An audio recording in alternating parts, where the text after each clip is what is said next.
Donc il est 18h40, la séance du conseil municipal du 21 novembre 2023 est ouverte. Donc avant tout, nous allons accueillir M.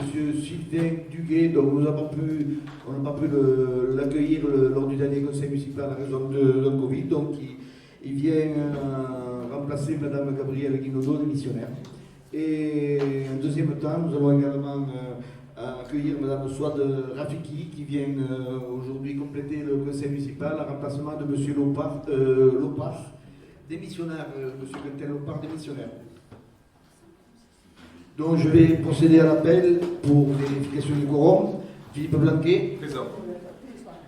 Pamela Boisard. Présente. Denis Béziat m'a donné procuration. Nadia Estam. Présente. Sébastien Reiser. Présent. Dominique Garay. Présente. Paquita Zanin. Présente. Serge Bourrel. Présent. Jean-Paul Néral. Présent. Pierre Guéral. Présent. Chantal Robot. Présent. Richard Abutixac. Présent. Élie Chemin a donné procuration à Mme Bellumeur. Sonia Gridel. Sonia Forêt-Bellumeur. Annick Bex. Présente. Fabienne Barre. Présente. Eliane Tsomos. Aurélien Giraud. Présent. Nicolas Lemay. Présent. Sylvain Duguet. Présent. Et Souad Rafiki. Présent. Le quorum est atteint. La secrétaire de séance sera Mme Sonia Forêt. Donc je rappelle que cette séance du conseil municipal est filmée. Donc nous allons procéder à l'approbation du procès-verbal de la séance du conseil municipal du 22 septembre. Y a-t-il des observations? Qui est contre? Qui s'abstient? La séance du 20 septembre est approuvée. Nous allons approuver la séance du 20 octobre. Y a-t-il des observations? Qui est contre? Qui s'abstient? La séance du 20 octobre est également approuvée. Donc je projette à l'écran les informations concernant les décisions prises par le maire par délégation du conseil municipal depuis la séance du 20 octobre. Y a-t-il des observations?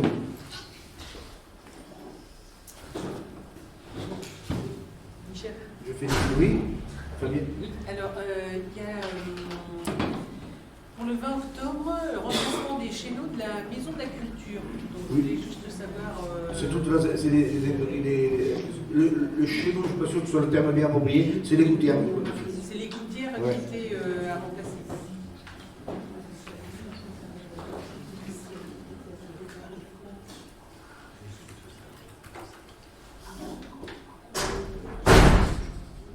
Il y avait aussi pour les travaux de taille de végétaux du 31 octobre. On voulait savoir si les services, pourquoi les services techniques ne le font pas eux-mêmes, pourquoi c'est sous-traité. Oui, en principe, ce sont les services techniques qui procèdent à l'entretien du parc, mais ils se retrouvent actuellement avec des problèmes de déficit de personnel liés à des raisons médicales. D'accord. Donc, on a externalisé le sujet.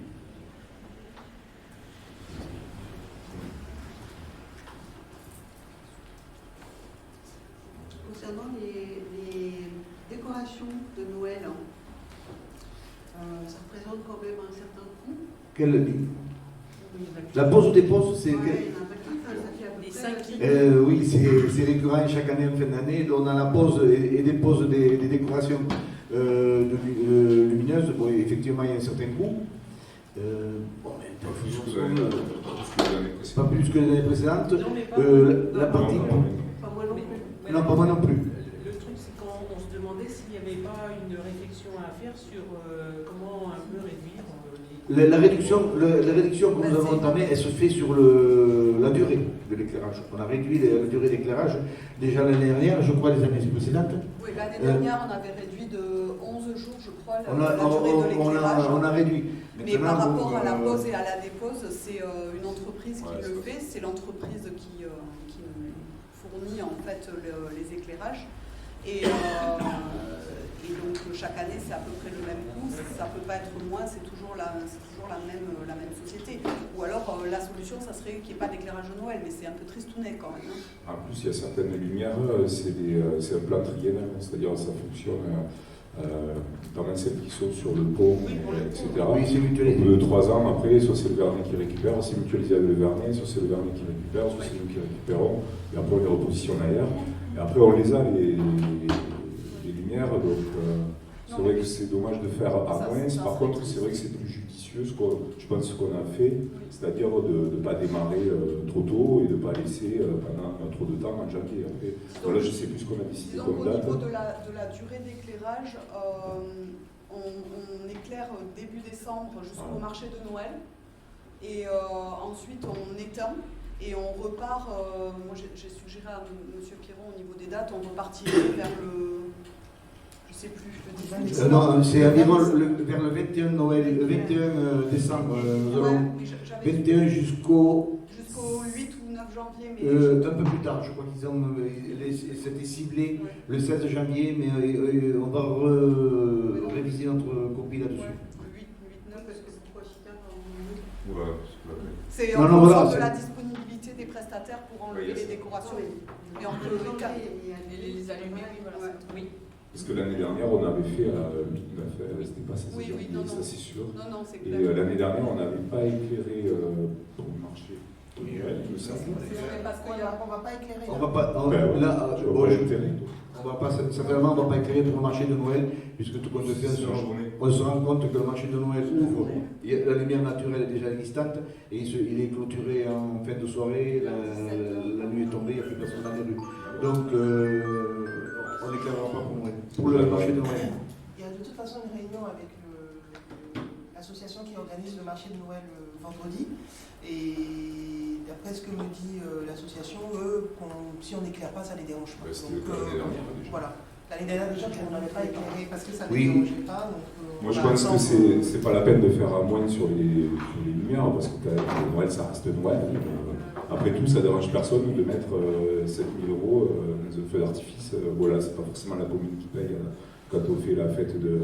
Mais vous voyez, c'est un petit peu la même chose, quoi. On fait plaisir aux gens. Non, mais c'est pas le principe. C'est la fête, c'est Noël, il y a des lumières, c'est pas le problème.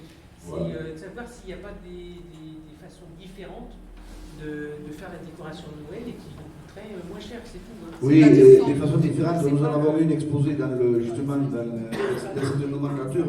Nous avons des réparations sur des luminaires. Plutôt que de remplacer des luminaires, on va les faire réparer.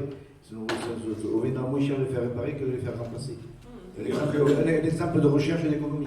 Et après, on est passé sur des éclairages de Noël aussi, majoritairement à LED aussi. Attention, c'est en termes de consommation et tout ça, on est plus sur les éclairages qui existaient il y a quelques années en arrière aussi. Oui, on parle du ciel étoilé de l'Orure et Musa. Bon, c'est vrai que ça donne une idée de Versailles, mais bon, c'est tout à l'aide, ça consomme pas très mal. Et en plus, cette année, il y a une partie de la nuit qui ne sera pas puisqu'il y aura la coupure d'éclairage. D'autres remarques? Sur le régalage de terre sur la parcelle située face à l'équipement socioculturel. Pardon? Le régalage de terre sur la parcelle. Oui, c'était le nivellement, tout simplement, toutes les buttes de terre que nous avons autour de. Qui était de la terre rapportée. C'est pas l'internat, ça a été pendant longtemps de la terre rapportée qui s'est entassée ici. Et donc, du coup, on a régalé la terre. Et sur cette parcelle, il y aura quoi Rien pour l'instant, c'est juste régaler pour que ça soit plus joli dans l'environnement. Oui, que ce n'est pas une allure de chantier, tout simplement. C'est tout, rien de particulier. Peut-être un parking en cas de grande manifestation à des moments donnés, mais rien de particulier. C'est juste pour corriger une anomalie. Après, comme l'année dernière, on fait une remarque sur les ballots de tas de chocolat de Noël. Les ballots de tas de chocolat de Noël, c'est des 500 grammes comme l'année dernière. Oui, c'est la même boîte que l'année dernière. Donc on refait notre remarque que 500 grammes, c'est peut-être. Est-ce qu'il ne faudrait pas mieux prendre un chocolatier ici au lieu de. Un chocolatier ici, c'est moitié de grammage avec double de. Est-ce que ça suffit pas? Est-ce que ça suffit? T'as entendu ce que je viens de te dire, c'est moitié de grammage avec double de prix. Oui, et alors? Et au moins, ça fait travailler quelqu'un de... On l'a fait les 2-3 premières années. Là, on a fait chef de bouche l'année dernière, on refait chef de bouche cette année. Peut-être l'année prochaine, on fera autre chose. Voilà. Voilà. Pourquoi pas. Cette remarque-là, et puis- Là, on a fait un choix, effectivement, budgétaire quand on a choisi chef de bouche. C'est sûr. Bah non, c'est pas budgétaire, Puisque c'est moitié prix et c'est 2 fois plus. C'est le choix de gourmand, en fait. Ils sont meilleurs. C'est un choix gourmand.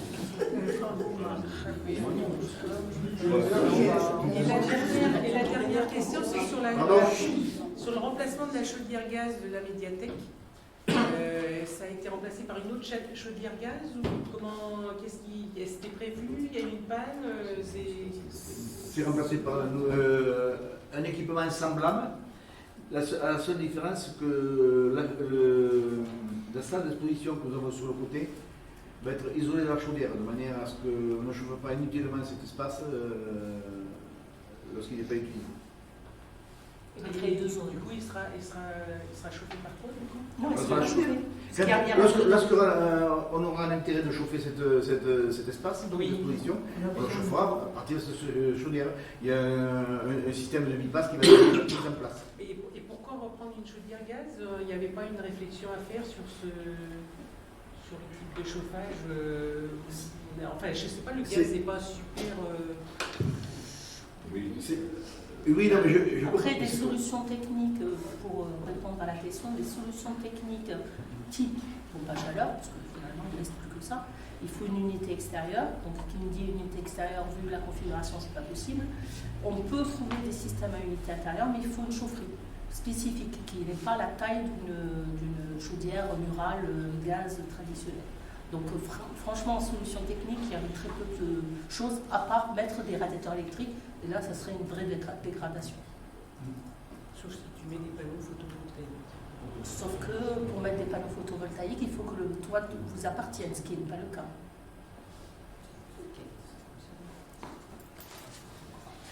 Donc c'était pas une panne.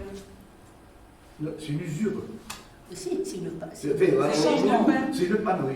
Une panne. D'accord. Donc il y a un changement. Et qu'il est, suite à- et qu'il est de notre intérêt de remplacer plutôt que de réparer. Est-ce qu'il Et y a, on a pris l'artisan local. est-ce qu'il y a pas une réflexion à mener sur aussi dans le bâtiment qui est en face là? Juste allez. Non, juste le bâtiment de la police. En fait, il y a une salle au-dessus. Il y a eu, pardon? Il y a une salle au-dessus qui est occupée par la CSB Oui. et elle est chauffée tout le temps. Et c'est une passoire énergétique tout ça.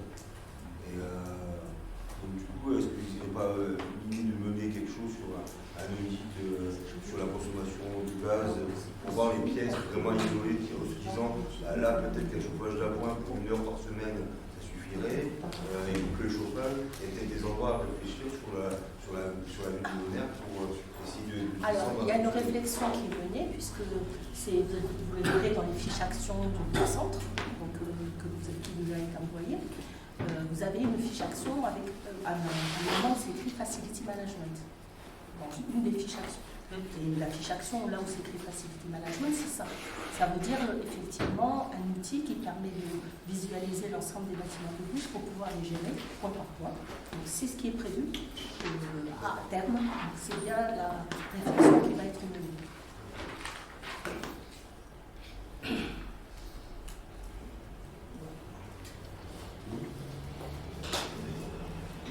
D'autres points? Donc, plus bas, vous allez découvrir les reprises de concessions au cimetière. Donc, ce sont toutes les concessions qui ont été réputées abandonnées et donc qui vont être reprises par la municipalité. Donc c'est un travail qui a été mené depuis plusieurs années, même du coup, et qui est de longue haleine. Bon, on est arrivé au bout et donc toutes ces concessions vont être récupérées. Y a-t-il des observations?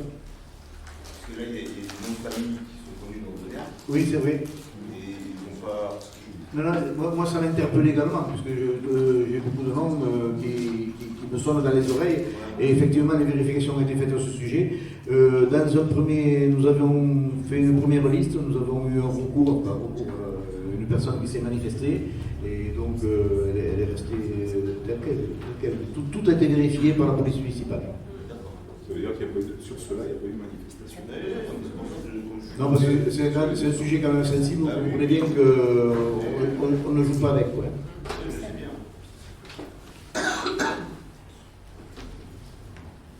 Dans le point suivant, après la mise en place de la nomenclature M57, à partir du 1er janvier 2024, qui est présenté par M. Blanquet. Oui, alors, à partir du 1er janvier 2004, et en application de la loi NOTRe de 2015, on va changer de nomenclature budgétaire. Quand je vous présente le budget, par exemple, au mois d'avril, vous savez qu'il y a une nomenclature bien spécifique. Bon, il y a des sections, ça ne bouge pas, section d'investissement, section de fonctionnement. Et à l'intérieur de chaque section, bon, dépenses recettes, ça ne bouge pas non plus, bien évidemment. Et à l'intérieur de chaque dépense ou recette, vous avez une organisation sous forme de chapitres et d'articles à l'intérieur des chapitres. Donc cette nomenclature, sous forme de chapitres et d'articles, va sensiblement bouger. Voilà, on va aller sur une nouvelle nomenclature. Donc je ne suis pas sûr que toute la nomenclature des chapitres bouge totalement, mais par contre, il va y avoir des nouveaux articles, des articles qui seront appelés différemment. Voilà, ça va être sous une nouvelle appellation, notamment interne, on va dire, au document budgétaire. Donc on passe de la nomenclature dite M14, que l'on avait jusqu'à présent, à la nomenclature M57. Alors, vous allez me dire, bon, des noms d'articles qui changent, etc. Ça n'a pas changé fondamentalement grand-chose d'un point de vue de comptabilisation des dépenses et des recettes de la commune, si ce n'est que cette M57, quand même, elle apporte certaines modifications et certaines souplesses, même, j'ai envie de dire, notamment en ce qui concerne la fongibilité des crédits. En effet, qu'est-ce que c'est la fongibilité des crédits? Je ne sais pas si vous vous souvenez, je fais suivre. La fongibilité des crédits, c'est quoi? C'est quand notamment, on fait un budget en avril, on vote un budget, donc avec des prévisions budgétaires. Quand on vote le budget, on le vote par chapitre. C'est-à-dire qu'on décide, on affecte un montant à un chapitre donné, et à l'intérieur du chapitre, on dispatche ce montant dans différents articles. Quand le budget s'exécute au fur et à mesure de l'année, si on observe des différences d'exécution par rapport à ce qu'on avait budgétisé, à l'intérieur d'un même chapitre, on peut effectivement faire des réajustements sans avoir à passer par une décision modificative, c'est-à-dire passer par un vote du conseil municipal. Si par contre, il s'avère que les sommes qu'on a allouées à tel ou tel chapitre s'avèrent soit inférieures, soit trop importantes, on peut, avant la fin du budget, à la fin de l'année, faire des modifications, ce qu'on appelle des décisions modificatives, et on a très souvent ici voté, notamment à l'approche de la fin de l'année, des décisions modificatives pour réajuster les chapitres à ce qu'on a voté. Avec la nouvelle nomenclature et avec le nouveau format, en quelque sorte budgétaire, on n'aura pas besoin de faire des décisions modificatives lorsque l'on voudra réajuster des montants entre chapitres jusqu'à une certaine limite. Cette limite, déjà, on la votera en conseil au moment du vote du budget, et cette limite, la loi dit qu'elle est de maximum 7,5% de la dépense réelle de la section concernée. Donc soit section d'investissement, soit section de fonctionnement, et on prend 7,5%. Et ça, c'est le maximum du maximum que l'on pourra, sur notre décision, que l'on pourra arbitrer sans avoir à passer par une décision modificative ou s'il y a des ajustements à faire entre chapitres. Donc ça, c'est quand même une souplesse par rapport à la gestion du budget, d'une part. Et d'autre part, ce qui va changer, c'est tout ce qui est en lien, notamment pour tout ce qui est en lien avec la gestion des amortissements et des immobilisations. Bon, jusqu'à présent, on n'avait pas d'amortissement sur nos immobilisations. Ça ne va pas fondamentalement changer, puisque pour les communes de moins de 3500 habitants, c'est-à-dire les communes comme la nôtre, il n'y aura pas d'obligation à procéder, c'est Noël bientôt, il n'y aura pas d'obligation à procéder à l'amortissement des immobilisations, à l'exception, et ça c'est ça qui change finalement par rapport à la 14, des subventions d'équipement. Dans les subventions d'équipement, c'est quoi? C'est des investissements qui sont réalisés par nos partenaires, dans le cadre des partenariats comme le Cibomsage, comme le SDEC par exemple, et nous derrière on finance les travaux qui ont été faits dans le cadre de leurs compétences. Si on passe ça en investissement, effectivement, on sera susceptible de faire un amortissement derrière. Mais de toute façon, la fixation du mode de gestion des amortissements et des immobilisations pour la commune de Venerque fera l'objet d'une délibération bien spécifique qui sera prise, excusez-moi, qui sera prise ultérieurement, hein, voilà, dans le cadre d'une espèce de règlement intérieur. Donc aujourd'hui, le conseil municipal est réuni pour décider, voter, d'appliquer la M57 abrégée à partir du 1er janvier 2024, de conserver un vote par nature et par chapitre globalisé à compter du 1er janvier 2024 et d'autoriser le maire ou son représentant délégué à signer tout document permettant d'appliquer l'application de la présente délibération. Voilà. De toute façon, à partir du 1er janvier 2024, on n'a pas le choix, hein, la loi NOTRe nous impose, nous oblige de passer à la M57. On aurait pu le faire avant, on aurait pu le faire l'année dernière par exemple, et ça c'était sur notre volonté. Mais là aujourd'hui on n'a pas le choix. De toute façon, on est contraint de passer sous régime M57. Voilà. Des questions? Oui, pourquoi on vote si c'est obligatoire? C'est ça qu'on choisit. Ils sont un public le demande. Voilà, c'est demandé par Le spectacle public le demande. Ça, c'est sûr. Oui.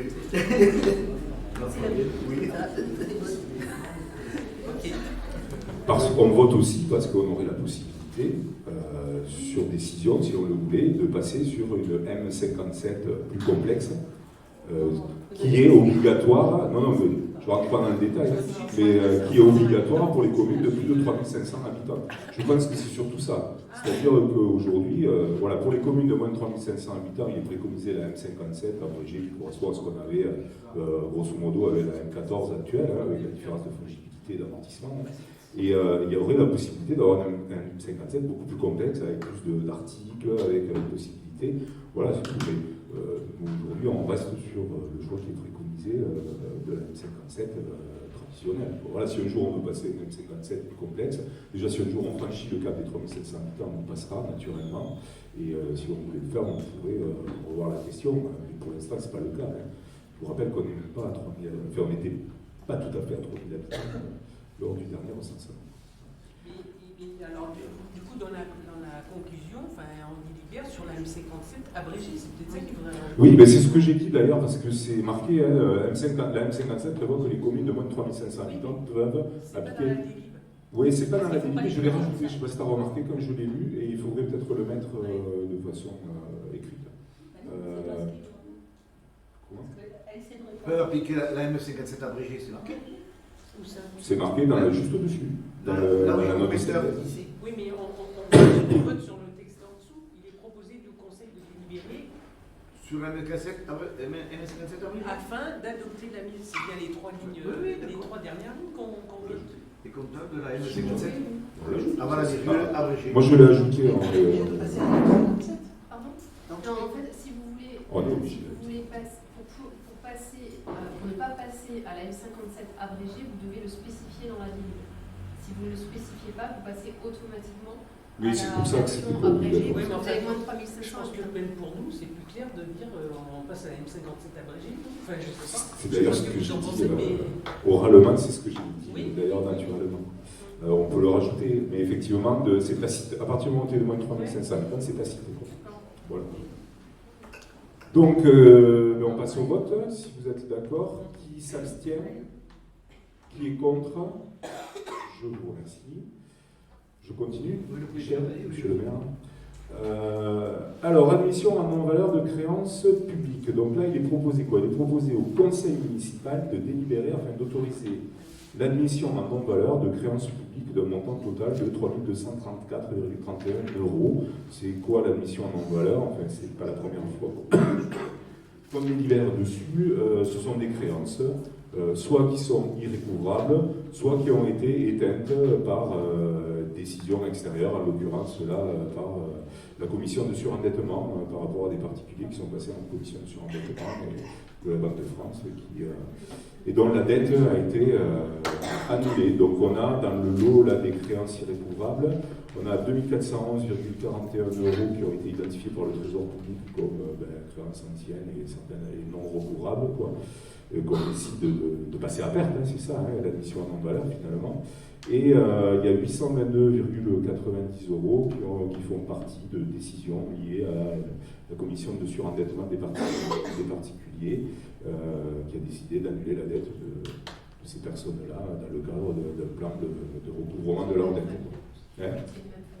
C'est une même famille, le précise Mme Belver. Donc l'ensemble des créances représente 3234,31 €. Voilà, c'est sur demande de la trésorerie. Passe au vote. Donc, On a oui. une question. Est-ce que ça concerne, enfin, on pense que ça concerne la cantine, c'est Oui. ça, c'est des- Il y en a Principalement, entre autres. Principalement, hein, voilà. On se demandait, est-ce que les personnes concernées ont été contactées? Les personnes, elles ont été relancées depuis plusieurs années. Non, maintenant. mais est-ce qu'elles ont été vues par le CCAS? Est-ce que le CCAS se sont occupés de Les choses qui datent de je sais pas quand, non? C'est des choses qui remontent je ne sais plus quelle année, vous précisez, Et mais souvent, on a même il y a 10 ans. À chaque fois on qu'on a a des des parents. familles qui ont quitté la commune. Voilà, Les c'est ça. enfants sont là. Non, puis même de toute façon, à chaque fois qu'il y a des parents discutés, on systématiquement les met en contact avec le CCS. C'est systématique. On va dire que les démarches de recouvrement, elles ont été faites et elles datent peut-être pas d'hier. Elles ont été faites même avant-hier peut-être. J'ai cru comprendre que c'était 2013, non? C'était pas des choses qui datent de 2013. Après, la trésorerie relance. Du coup, il y a combien de personnes qui sont Une famille, on était Une famille pour le surendettement et pour les créances dites éteintes et pour les créances irrécouvrables, je ne sais plus, on avait vu en commission de finances, il y avait pas de droit.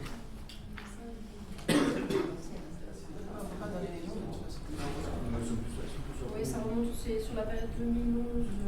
C'est ça. En général, c'est ça. Il y a 1, 2, 3, 4, 5, 6, 7, 8, 9, 10, 11 personnes. Sur les 3000, il y en a 11. Sur les 2400. Oui, le 2400, c'est ce que je veux dire. Les 822, c'est une seule. Donc du coup, qui s'abstient? Qui vote contre? Je vous remercie. Et j'embraye, comme dirait Michel. Je passe à la suite. Alors, dans le cadre de la compétence voirie, puisque nous avons délégué la compétence voirie au Civonçage. Le Civonçage a réalisé en 2022 les travaux de voirie suivants. Travaux d'urbanisation de la route de la Trinité, 123 759,01 €. Travaux d'urbanisation avenue du Loupseau, 745,17 €. C'est l'OCRSI, ça, Mme Bayer. 740 travaux d'urbanisation avenue du Loupseau, 745,17 €. Et c'est le côté. 745 €. C'est le tarif qui paraît très faible. Le prix. Ils ont dû Quoi refaire des Non, c'est parce que c'est le point, c'est pas une virgule, c'est 740. Vous êtes tout bon? Bravo. Non, c'est bien 769,82 €. C'est ça? Non, 745,17. Les deux lignes au-dessus. Oui, c'est parce que c'était sans doute soit des relevés, Ouais, des c'est- lignes, des choses comme ça. Enfin, c'était des frais, on va dire, Annexe. études préalables. Donc la ligne du dessous. Et pareil pour le chemin de Ginesti, c'est les études préalables à 1030,1 €.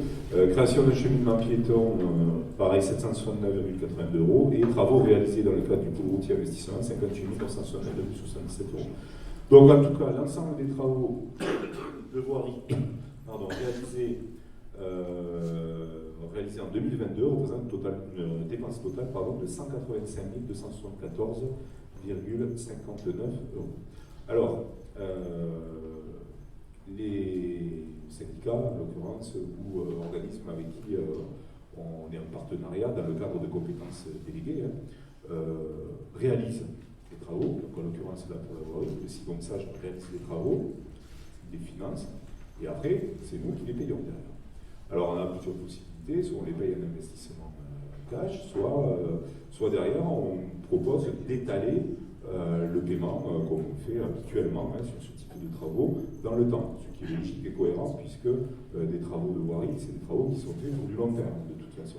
Donc tous ces travaux de voirie, on va faire un crédit, un emprunt. Alors c'est pas nous qui faisons l'emprunt, c'est dans le cadre de la compétence déléguée, c'est le syndicat qui lui-même fait l'emprunt. Donc le syndicat Civomsage pour 2022 a contracté un emprunt auprès de la Poste. Donc vous l'avez vu, c'était mis dans les documents joints au conseil municipal. Donc on emprunte les 185 274,59 euros à un taux de 4%. Ça a été réalisé au 21 avril 2023 sur 15 ans à taux fixe, ce qui est pas mal de pouvoir avoir du taux fixe dans cette période-là de printemps 2023. Et taux de 4% qui est un taux cohérent sur 15 ans à ce moment-là. Et ça représente des mensualités dégressives qui démarrent à 1 600 euros à peu près et qui finissent au bout de 180 mensualités, 15 ans, à 1 000 euros. Et ça, ces mensualités, nous, on va les rembourser chaque année. Et ça sera limité en section de fonctionnement sur notre code 65, comme on l'a fait pour d'autres travaux de voirie par le passé. Donc aujourd'hui, il est demandé au conseil municipal de délibérer de façon concordante avec le Civomsage, qui lui aussi va délibérer de la même façon, et d'autoriser le président du Civomsage à tirer tous les ans les échéances d'emprunt telles qu'elles sont définies dans le tableau d'amortissement que vous avez mis en pièce jaune. Voilà, est-ce que vous avez des questions? Oui, on en a une. En fait, cette année, on a été étonné qu'il n'y ait pas de commission de travaux qui a été réunie pour l'année 2023 pour essayer d'anticiper les travaux pour 2024. Du coup, pour 2022, moi j'y étais pas, donc je ne peux pas savoir si on est venu l'année dernière. Et l'autre question, c'était est-ce que chaque année, tous les travaux que nous effectuons sur l'année, ça va faire l'objet d'un crédit systématiquement? Ça ne fait pas forcément l'objet d'un crédit systématiquement, mais dans les projections budgétaires qu'on a fait en début de mandat, on s'est accordé une enveloppe pour le compte 65 sur le budget du mandat. Et effectivement, on part sur le financement de voirie, on le fait sous format de crédit, mais ça se faisait déjà avant, même quand tu étais président de la commission de finances, je te rappelle. N'est-ce pas? Par contre, c'est vrai que du coup, il faut à un moment donné, parce que ça fonctionnait sur du fonctionnement. Oui, tout à fait. Donc à force de cumuler effectivement une. Ah, mais la question peut se poser, c'est pas quelque chose de figé, attention. Notre fonctionnement, donc c'est sûr que c'est un équilibre à trouver. Voilà, c'est pas quelque chose de figé, mais derrière, si on ne fait pas ça, on sort 187 000 euros. Donc, voilà. Tandis que là, effectivement, sur ce type de travaux, ça se justifie aussi de l'étaler dans le temps, puisqu'on est sur quelque chose qui est durable, on va dire. Quoi. Du coup, nous, on aimerait que la commission de travaux soit réunie pour essayer d'anticiper quel type de travaux et quelle priorité fait-on sur les travaux de voirie, pour qu'on puisse en discuter. Moi, je ne parle pas à la place de Denis. Peut-être, Pierre, tu peux prendre la parole par rapport à la commission de travaux. Moi, je ne sais pas à quel rythme elle se réunit, mais en tout cas, je sais qu'il l'a réunie quand même, la commission de travaux. Alors, souvent, elle est réunie en même temps que le syndicat. Ouais, voilà, c'est ça aussi. Mais sur ces sujets-là, ça n'a pas été traité effectivement en commission. Non, on ne peut pas dire qu'elle n'a pas été réunie. Elle a été réunie plusieurs fois avec l'urbanisme pour des sujets communs. C'était juste pour corriger le fait de dire qu'elle ne s'est pas. Non, j'ai pas dit ça. J'ai simplement dit que uniquement la commission de travaux. Il y a eu des commissions de travaux et urbanisme. Les sujets d'urbanisme ont été évoqués mais sûrement pas sur les travaux. Ok, donc on va pouvoir passer au vote. Qui s'abstient? Qui est contre? Je vous remercie.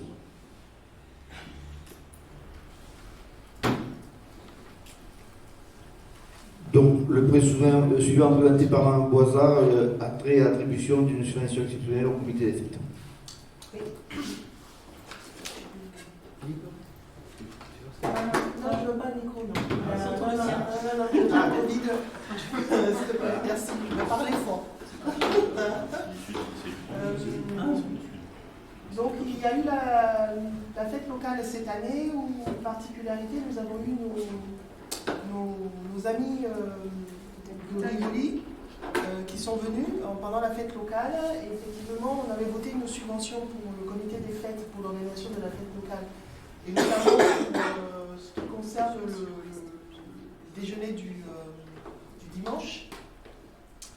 Et on a su après que les Italiens arrivaient, et normalement quand ils arrivent, les Italiens, on fait tout un repas où on les reçoit et autres, et quand ils arrivaient au moment de la fête locale, on a demandé effectivement au comité des fêtes, hormis déjà la subvention qu'ils ont eue pour faire ce déjeuner-là, de faire un déjeuner beaucoup plus amélioré pour recevoir nos amis italiens. Donc ce qui fait qu'il y a eu un dépassement donc, du montant qu'on avait alloué pour ces déjeuners qui est de 1028 €. Donc ce soir on demande en fait à pouvoir voter et leur attribuer ce montant-là. Deuxième point, c'est au moment où on a fait effectivement les subventions, c'était pas prévu en fait le repas du vendredi soir où on a invité tous les élus puisque c'était quelque chose qu'on ne faisait plus depuis un moment, donc les élus avec leurs conjoints à venir dîner le jour de l'ouverture, le vendredi de l'ouverture de la fête. Donc ce montant-là, ainsi que effectivement tous les repas des agents communaux qui ont passé les 4 jours en astreinte sur la fête et les personnes de la sécurité, donc ça fait un montant de 904 € qui n'était pas prévu dans la subvention qu'on a allouée au comité des fêtes. Donc là, ces deux montants, donc, ça fait une dépense de 1932 €. On demande aujourd'hui à voter et à verser au comité des fêtes en subvention. Y a-t-il des questions? On a une remarque quand même sur ce point-là, parce qu'on se souvient que quand il y a eu le festival pluriel de Patrick, quand il a demandé à avoir un remboursement d'environ une centaine d'euros, parce qu'il y avait un dépassement de repas, il y avait des repas en plus, je me souviens qu'on a eu des remarques comme quoi il fallait tenir les budgets qui étaient... Enfin, les adopter le conseil précédent. Non, mais ça a été voté. Il n'empêche qu'il y a eu des remarques et il y a eu des votes. Donc, il y a eu des votes qui ont même été des abstentions, des votes contre. Soyons factuels. Donc voilà, nous on fait quand même cette remarque parce qu'il y a quand même... Oui, mais on doit quand même observer que des frais ont été engagés pour la fête de Venère, pour l'accueil des gens de Rivoli, mais on n'aura aucun frais. Ces frais auraient été quand même malgré tout engagés s'ils étaient venus de façon isolée un autre week-end de l'année. Donc la balance est plutôt positive. Et je reviens à la remarque que tu as faite par rapport au vote qu'il y a eu pour les montants qui devaient être... Voilà. Si je me rappelle bien, si on regarde bien les comptes rendus, je crois qu'il y avait toute la salle qui avait voté pour et il y a eu une abstention, je crois. Je ne me rappelle plus, mais c'était le cas. Donc quand tu dis des remarques, il n'y a pas eu des remarques, il y a eu des remarques. Et des personnes qui ont voté contre, je ne pense pas que c'était... voilà. C'est facile à vérifier. C'est facile à vérifier, mais je pense que c'était dans ce sens-là. Donc attention, si tu fais très attention aux mots, moi aussi je te reprends pour faire très attention aux mots aussi que tu dis. Pour l'exemple, comme assez déplacé, parce que le festival de Patrick, on l'a financé quand même. Oui, c'est pas 100 €. C'est pas le problème de l'avoir financé. On savait qu'il y aurait Rivoli qui arriverait, on se pose la question. Non. Quand on a voté les subventions au mois d'avril, on n'avait pas eu l'information des Italiens qu'ils arrivaient. C'était Non, pas on sûr. ne savait pas. En fait. Ils disaient qu'ils allaient peut-être arriver, mais on ne savait pas quand. Voilà. Et c'était pas sûr parce qu'il fallait qu'ils remontent un nouveau groupe. C'était pas gagné et on ne savait pas. Et donc c'est après qu'on a su qu'ils arrivaient. Et pour vous dire, les années où ils étaient venus, où on les avait reçus, c'était pas 1028 €, hein, c'était un repas et on était dans les 3500 voire 4000 € pour les recevoir. Donc là, on a joué sur le fait qu'ils venaient au moment de la fête locale. On a fait qui était un beau déjeuner d'ailleurs. C'était quelque chose de très sympathique. Ils étaient très contents. Et donc de ce fait, comme c'était pas ce qu'on avait demandé au comité des fêtes, c'était pas notre commande au départ, c'était tout à fait logique puisqu'on leur a demandé de faire quelque chose de plus amélioré. On leur reverse la somme qui dépassait la subvention qu'on avait prévue au départ. Vous dites qu'ils n'avaient pas demandé de subvention. Ils n'avaient rien demandé. Si, on a fait le cas forcément. Voilà, donc Maintenant, par rapport à ça, est-ce qu'il y a d'autres questions? On passe au vote. Qui vote contre? Qui s'abstient? 4 voix. Merci. Le point suivant est après l'avenant pour centre qui va être présenté pendant un instant. Est-ce que tu peux mettre le portrait, s'il te plaît? Qui est déjà ouvert, normalement.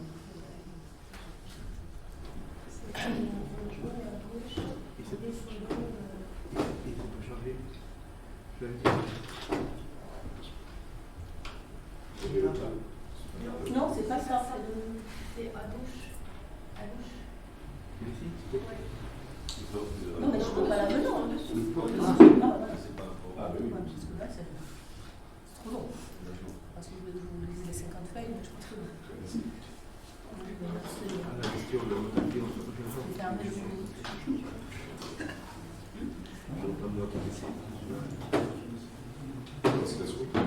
Non, c'est qu'il charge et... Après, ici, je peux le projeter sinon.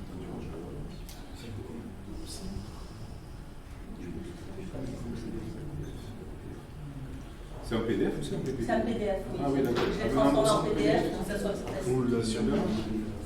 C'est ça? Non, ça c'est le document. Moi j'ai fait juste un petit PDF. Je n'ai pas sur la personne. Je vais te l'enlever et te le donner sur la feuille. Il était dans le téléchargement du fichier. Ouais, c'est fait qu'il ne sorte pas. Moi, je peux le projeter si vous voulez. Et ça passe ici dans le... Si, je suis sur le webinaire. Mais sur la clé? Oui, sur la clé.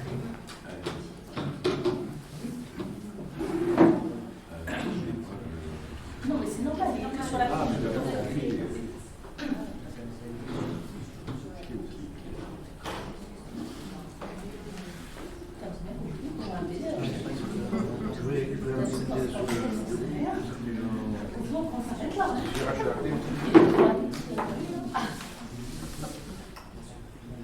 Problème technique. Je prends la clé.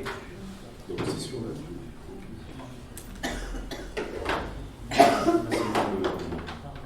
Sinon je te le repasserai. Le VGA, le truc bleu. Non, mais déconnecté à l'ordinateur. Parce que ici, c'est le PC qui est... Ah, c'est le PC qui est... Pour un PDF, il y a 9 seuls. Voici le regard.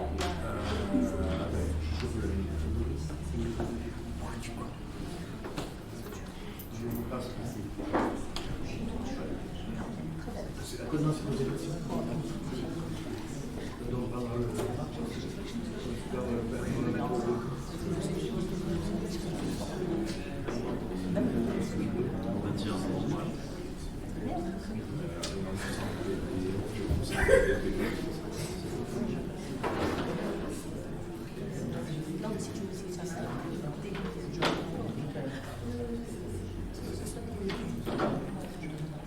Voilà, ça va marcher.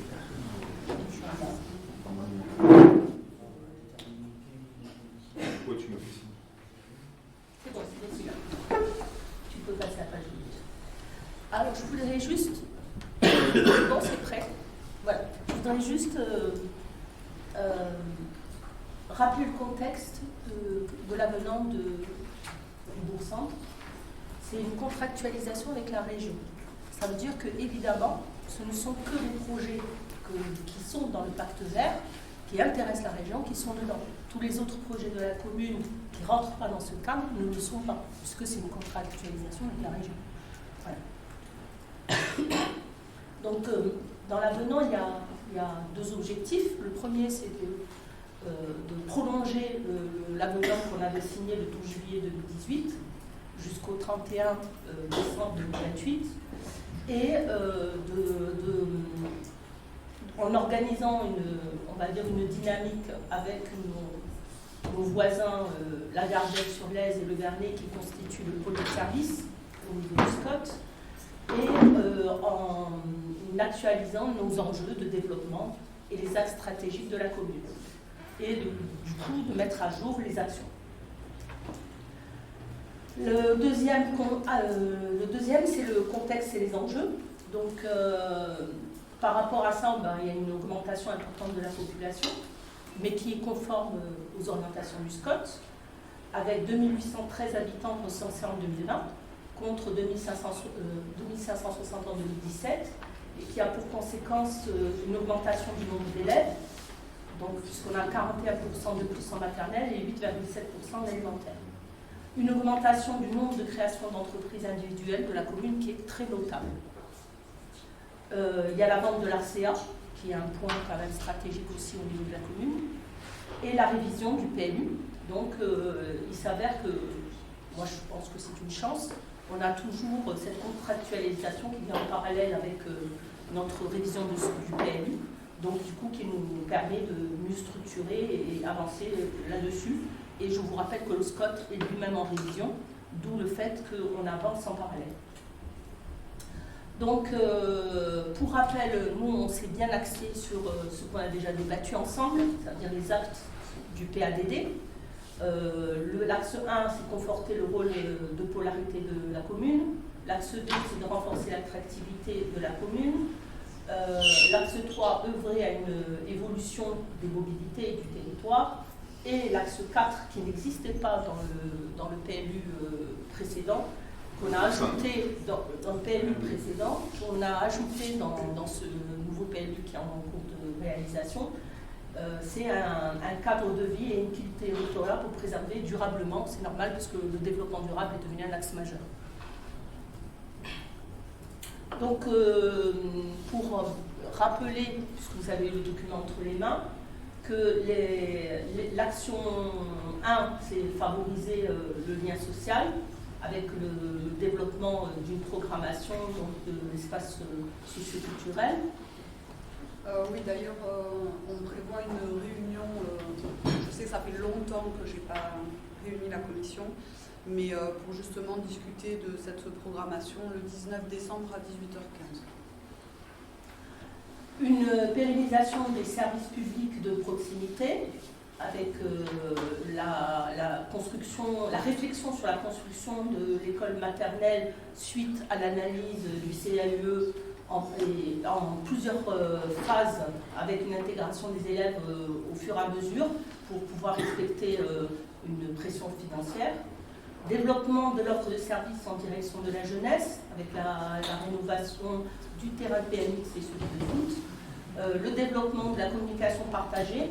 Alors c'est un point qu'on avait déjà dans l'ancien bourg-centre, mais qui a pris tout son sens aujourd'hui grâce aux ZAN et à la réflexion du SCOT, puisqu'il a été redébattu les polarités et donc a été décidé entre les trois communes de bien travailler sur cet axe-là pour renforcer les rôles de polarité et la communication commune. L'axe 2, renforcer l'attractivité de la commune au cœur de ville. Donc on avait deux actions principales, développer le dynamisme économique du centre et favoriser le tourisme local, donc avec le tourisme vert, avec le très beau projet qui a été réfléchi par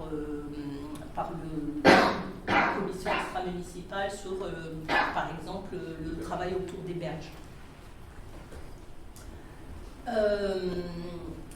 Axe 3, œuvrer pour une évolution des mobilités, donc aménager les chemins doux, favoriser l'usage et le mode actif solidaire. Je rappelle que nous venons juste de finaliser l'étude de mobilité avec une présentation publique, donc avec maintenant il faut passer à la mise en œuvre. Développer des pistes cyclables à chaque fois que cela est possible et poursuivre l'installation de mobilier urbain pour le stationnement des cycles, ce qui va être fait à chaque fois qu'on a de grands projets.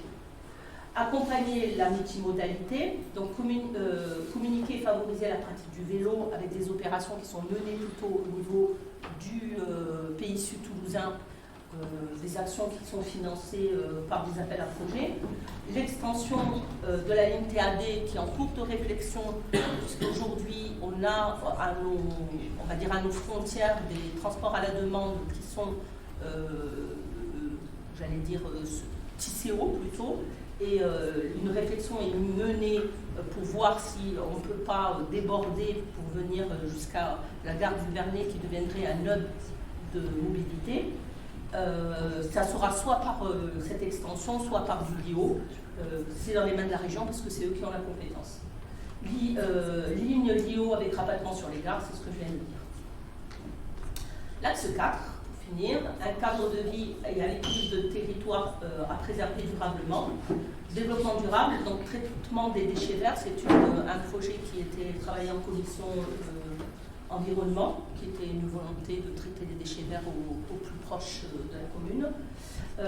L'opération de végétalisation, c'est tout ce qui est travail sur ce qu'on appelle les réseaux de fraîcheur, quoi, de telle façon à déperméabiliser. Donc là aussi, il y a une réflexion qu'on doit mener. Rénovation et extinction de l'éclairage public, c'est fait.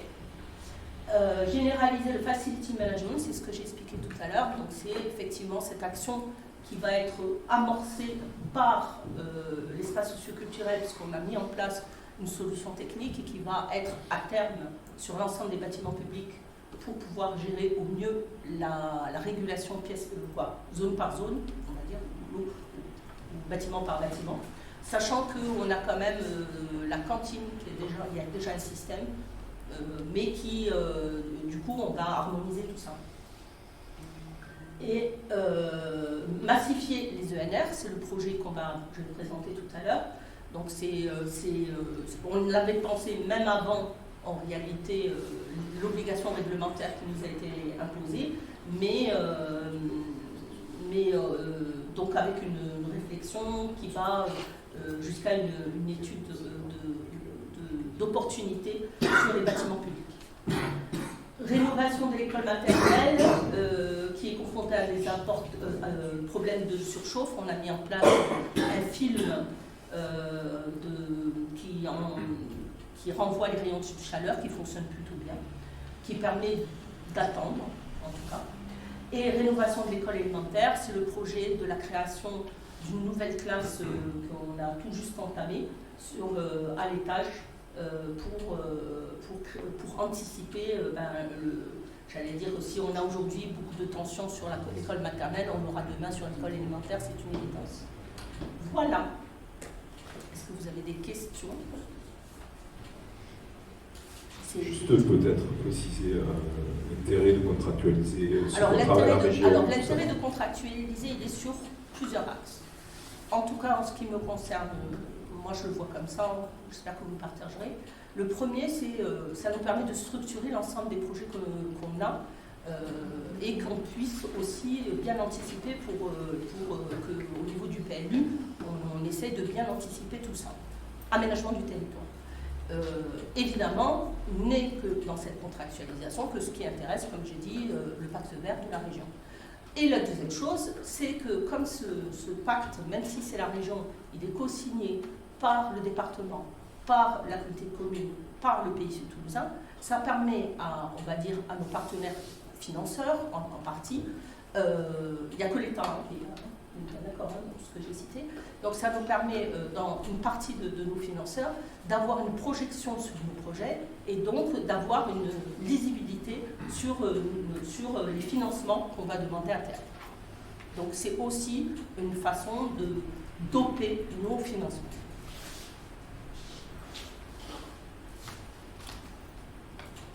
Moi, j'avais juste des remerciements, parce que je trouve que c'est un très bon travail qui a été fait. Ça donne une bonne vision en fait, pour la suite. Merci. Donc c'est très structurant et assez cohérent avec ce qu'on est en train de vivre et ce qu'on veut construire pour la suite. C'est vrai qu'on peut remercier Nadia parce que c'est toi qui as travaillé sur le projet. J'ai essayé d'être la plus fidèle des projets de toutes les commissions. Ouais. En tout cas, celle qui est rentrée dans la contractualisation. Oui. Du coup, nous allons faire une petite déclaration suite à la réunion qu'on a eue, on a discuté ensemble. Et donc, je vais faire cette petite déclaration. Le projet Centre-Bourg est en effet un dossier structurant pour notre commune. C'est un travail conséquent qui a été fait et il doit être reconnu pour tel. Il traduit les intentions de notre commune en demande de subvention auprès des institutions dont nous dépendons. Je vais l'expliquer. Dans ce document sont également explicitées les orientations et les prérogatives communes et particulières à ces organismes. Dit comme ça, tout va bien, tout semble clair. Nous avons bien compris le principe, à savoir les projets doivent entrer dans ces descriptifs. Maintenant, il nous est demandé d'approuver l'avenant au contrat bourg signé en 2019. Et là, nous avons quelques remarques à formuler localement, car ce document engage notre commune. Dans la méthode, le 7 novembre dernier, nous est présenté le document, l'avenant. Nulle part auparavant, nous n'avions entendu que le contrat Centre-Bourg était de nouveau en question. Il suffirait donc d'une présentation pour le voter en conseil municipal 2 semaines plus tard. Avant de s'engager de nouveau pour mesurer l'enjeu de ce nouveau contrat, il aurait été intéressant de faire un bilan détaillé et non pas juste une croix dans un tableau des réalisations inhérentes à ce contrat avec des éléments qualitatifs et financiers. Ainsi, nous pourrions mieux comprendre le parcours de vie des projets avec ses joies et ses peines, mieux appréhender et mesurer l'impact économique d'une décision et aussi, quand même, rendre compte du travail effectué, car c'est du travail et nous le verrons mieux. Ce document engage et présente des intentions fortes pour notre commune. Or, depuis le début de cette mandature, nous demandons régulièrement, notamment lors du budget, quelles sont les intentions et même les orientations de notre commune. Il aura fallu attendre ce contrat bourg pour les voir en grande partie écrites. Mais une nouvelle question s'impose. Qui les a posées sur ce document? Il s'agit encore bien là de la méthode. Le 7 novembre, nous avons assisté, pour celles et ceux qui étaient présents, à la présentation de cette feuille de route.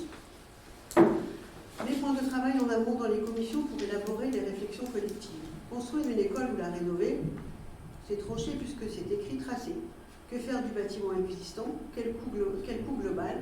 Quel engagement pour la commune? D'autres propositions auraient pu être faites, comme par exemple créer un lieu de vie intergénérationnel. On peut déplorer un manque d'équipement pour les jeunes, les personnes âgées, en fait tout. Je rappelle, nous tirons la sonnette d'alarme depuis des mois maintenant sur la vie de nos instances qui ne se réunissent plus, ou si peu, d'un conseil consultatif dont les membres se comptent sur le doigt de loin. Ce document, c'est la course aux subventions. Il s'assure d'être dans le catalogue, et ce n'est pas pour nous une façon de faire de la politique, c'est-à-dire de faire ensemble, pour et avec les habitants de la commune. Exemple du contrat bourg presque passé déjà, nous allons avoir une salle socioculturelle grâce à toutes les énergies et subventions mises dans ce projet. Super. Mais à quelques semaines de son inauguration, nous sommes inquiets et nous ne sommes pas les seuls sur son fonctionnement, sa programmation, son utilité sociale et économique et donc de sa réussite globale. Pourquoi toute cette défiance? Sûrement parce que beaucoup avaient une forte attente et ne sont pas aujourd'hui partie prenante, parce que ce projet manque d'un travail, d'une force collective débordante pour faire vivre ce projet ambitieux. Vous l'aurez compris, notre groupe d'élus représente seulement 37% des Lumièreois qui ont voté pour notre programme basé sur la démocratie, la transparence. Nous ne pouvons pas engager la commune par ce nouvel avenant à la seule lecture de ce document. Et pour nous, élus ici de moi, nous voterons contre. Merci. On passe au vote? Donc qui est contre? Qui s'abstient? Merci.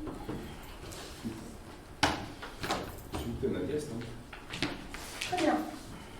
Donc cette fois-ci, pour rappeler le contexte, donc l'État a voulu faire un inventaire et demander aux communes de faire un inventaire plutôt des zones où on pourrait faire des accélérations d'énergie renouvelable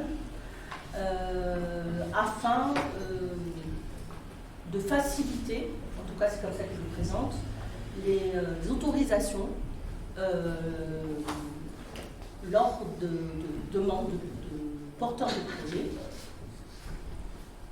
Donc, on a fait ce travail-là en commission urbanisme. Alors, il faut savoir que cet inventaire n'est pas engageant parce qu'on a aussi identifié des toits de privés, qui en réalité n'avaient peut-être pas du tout de projet. Mais cet inventaire n'est pas engageant, il est juste facilitant. Ça veut dire que tous ceux qui ont été identifiés, s'ils veulent faire un projet, ça sera possible. En aucun cas, c'est engageant. On nous a demandé de faire ce travail-là avec un outil de l'État qui évolue encore. Il évolue tous les jours alors qu'on doit rendre notre copie pour le 31 décembre. Donc le travail a été réalisé. Il n'a pas été très compliqué pour la commune parce qu'on n'a pas de potentiel éolien. j'allais dire, les projets qui, entre guillemets, qui fâchent, ça n'existe pas sur la commune. On n'a pas de méthanisation possible, donc il restait que du photovoltaïque. On n'a pas d'hydraulique non plus, pas en tout cas identifié, autorisé par l'État. Donc il ne restait que du photovoltaïque. Par contre, il y a deux types de photovoltaïque possibles. Du photovoltaïque au niveau des toitures et au niveau du sol. Dans notre commune, pour l'instant, la seule possibilité qu'il y aurait eu sur du photovoltaïque au sol aurait été au centre Guillaume.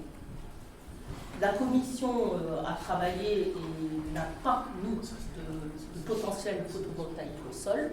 Maintenant, c'est le conseil municipal qui décide. Mais on a retrouvé du potentiel donc, au niveau toiture. On a fait une consultation des propriétaires, des propriétaires des toits qui avaient été identifiés. Donc on a fait cette réunion et évidemment, vu que ce n'est pas engageant, toutes les personnes qui étaient là étaient plutôt contentes d'être identifiées. Donc là, on n'a pas eu de retour négatif, ce qui est normal. Je veux dire, pas là. Même certains étaient contents parce que ça leur permettait d'avoir un peu de poids pour monter certains projets. Voilà. Donc, en ce qui concerne le travail, les cartes ont été identifiées, elles ont été faites en SIG aussi, qui est faite après coup en SIG. On doit remonter toutes ces cartes au niveau de la CCDA, de l'EPCI, qui lui doit faire un débat, ça veut dire que toutes les cartes réunies des 19 communes vont être fusionnées, et on doit débattre pour savoir si on est OK, si on est d'accord. Mais pas d'avis, c'est pas d'avis, c'est-à-dire qu'il n'y a pas un avis positif ou négatif. Par contre, l'État, lui, va donner un avis. S'il trouve que la commune n'a pas été assez engageante, c'est-à-dire qu'elle n'a pas assez donné de potentiel, elle va nous demander de retravailler notre copie. Et tant qu'elle ne nous a pas donné le feu vert en disant c'est bon, vous avez fait en gros l'effort nécessaire, on n'aura pas le droit de zone d'exclusion. Ça veut dire que la prochaine phase, quand on aura le feu vert de l'État, on pourra positionner les zones d'exclusion. Les zones d'exclusion, elles ne pourront pas être sur l'agricole, parce que l'agricole, c'est la chambre d'agriculture, c'est pas nous. Par contre, les zones d'exclusion peuvent être sur tout ce qui est naturel. Et nous, on a du patrimoine naturel pour nous préserver, donc on a tout intérêt d'avoir le droit d'avoir des zones d'exclusion. Donc, on verra si l'État... voilà. Donc, j'ai deux questions à poser en réalité. C'est comment on se positionne vis-à-vis du photovoltaïque au sol dans des zones, j'allais dire, évidemment ciblées. Est-ce qu'on tient notre copie telle qu'elle est ou pas, et après, si on ne touche à rien, ce qui est une possibilité évidemment, j'allais dire, on vote tout simplement le travail qui est réalisé en commission. Alors je vais donner ma position personnelle, c'est ce que je veux dire. Moi je ne suis pas pour le sol, en général. Je ne suis pas pour le sol parce que le sol il est fait pas autre chose que pour mettre des panneaux dessus. Il y a assez de toiture, à mon avis, pour pouvoir faire des choses. Donc ça, c'est ma position.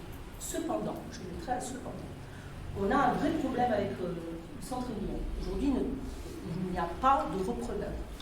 Il n'y en a pas. Aujourd'hui, il y a un gros risque que cette zone devienne une friche. Donc, je me pose la question, est-ce que le fait de donner des droits supplémentaires de l'ENR ne va pas donner aussi la possibilité d'avoir des investisseurs différents, sachant qu'on s'est renseigné et que l'objectif, si on changeait d'avis, ça veut dire qu'on mettait les droits sur le sol, c'est qu'il y aurait une obligation de faire un projet d'ensemble. C'est-à-dire qu'on ne pourrait pas mettre les panneaux au sol et pas rénover le reste. Ça veut dire que ça ne pourrait pas être que des panneaux posés au sol. Voilà. Je vous ai donné ma position, moi je ne suis pas pour, hein, je veux dire, mais j'ai quand même un gros point d'interrogation dû je veux dire, où on en est avec le centre Guillaume. Voilà. Donc, la première question, est-ce qu'on change de position ou pas, sachant que nous, ce qu'on a présenté là, il n'y a pas de panneau au sol. Tu veux que je passe des photos? Non, mais on n'en a pas mis. Je veux je peux passer les photos, on en a pas Moi, je d'autres. pense que- C'est le centre Guillaume, voilà. Voilà. Donc, est-ce qu'on change de position ou pas? Si vous voulez vous exprimer là-dessus. Si ce n'est pas le cas, si vous voulez pas voir, si vous avez finalement, vous pensez qu'on le laisse tel quel, on le vote tel quel. Moi, j'avais déjà donné mon avis. Oui. Et j'avais dit que j'étais partant pour mettre des panneaux au sol, considérant que ça pouvait améliorer l'approche d'un investissement. Maintenant, il faut que, je ne sais pas, est-ce que vous avez, je ne sais pas. Alors après, on peut corriger la copie. Ce que je veux dire par là, qu'on peut la laisser telle qu'elle, pour l'instant, et rajouter par la suite si on voit qu'on n'a vraiment pas, si on a vraiment un problème avec. On peut le faire en 2 fois aussi. Tu peux préciser que lors de la discussion de cette commission, on avait fixé les toits Oui. au centre Guillaume et en ombrière aussi. Oui, non, alors les ombrières, ils sont, tout ce qu'on a dit en commission y est. Non, mais il y a, je veux dire, voilà, c'était juste le point d'interrogation que je mettais en avant, tout le reste y est. Les ombrières, On dit ce qu'il y a dans les ombrières qui font partie de ce qu'il y a dans la commission, c'est-à-dire des poteaux, comme à Intermarché ou quand vous allez à une tout y est. On se fasse une idée de ce que c'est que des ombrières. Par contre, intégrer le centre Guillaume, ça nous engage à quoi finalement? Alors, si, alors, ça n'empêchera pas, alors je vais le dire clairement, tous les endroits où on n'a pas mis de potentiel de massification n'interdit en aucun cas de faire un projet au sol. La seule chose, c'est que le parcours pour avoir les autorisations, c'est tout simplement le combattant pour y arriver. Voilà, donc finalement, plus on rajoute potentiellement de lieux, et plus on se donne de possibilités si on veut accélérer. Si on veut accélérer la production. Mais la discussion, elle n'est pas vraiment là-dessus. La discussion, elle n'est pas vraiment... Parce que comme c'est pour ça que j'ai commencé par donner ma position, parce que moi, vous me prenez comme ça, vous me demandez la question dans la rue, je vous dirai, je ne mets pas de panneau sol. Je veux dire par là, c'est ma position générale. Par contre, là, j'ai un vrai... J'ai vraiment peur pour ce site, je veux dire d'une façon claire et nette. Ils ne trouvent pas de repreneur. Aujourd'hui, la conjoncture économique fait que c'est très compliqué, les prix sont très élevés, rien n'est bon. Je veux dire, ils veulent tout d'un coup, voilà.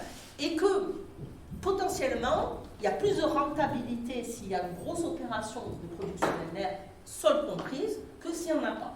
Maintenant, ça n'empêchera pas, comme je dis, que s'ils veulent le faire, ils pourront le faire. Donc c'est pour ça que je vous dis, on ne dit pas genre j'interdis si on ne vote pas.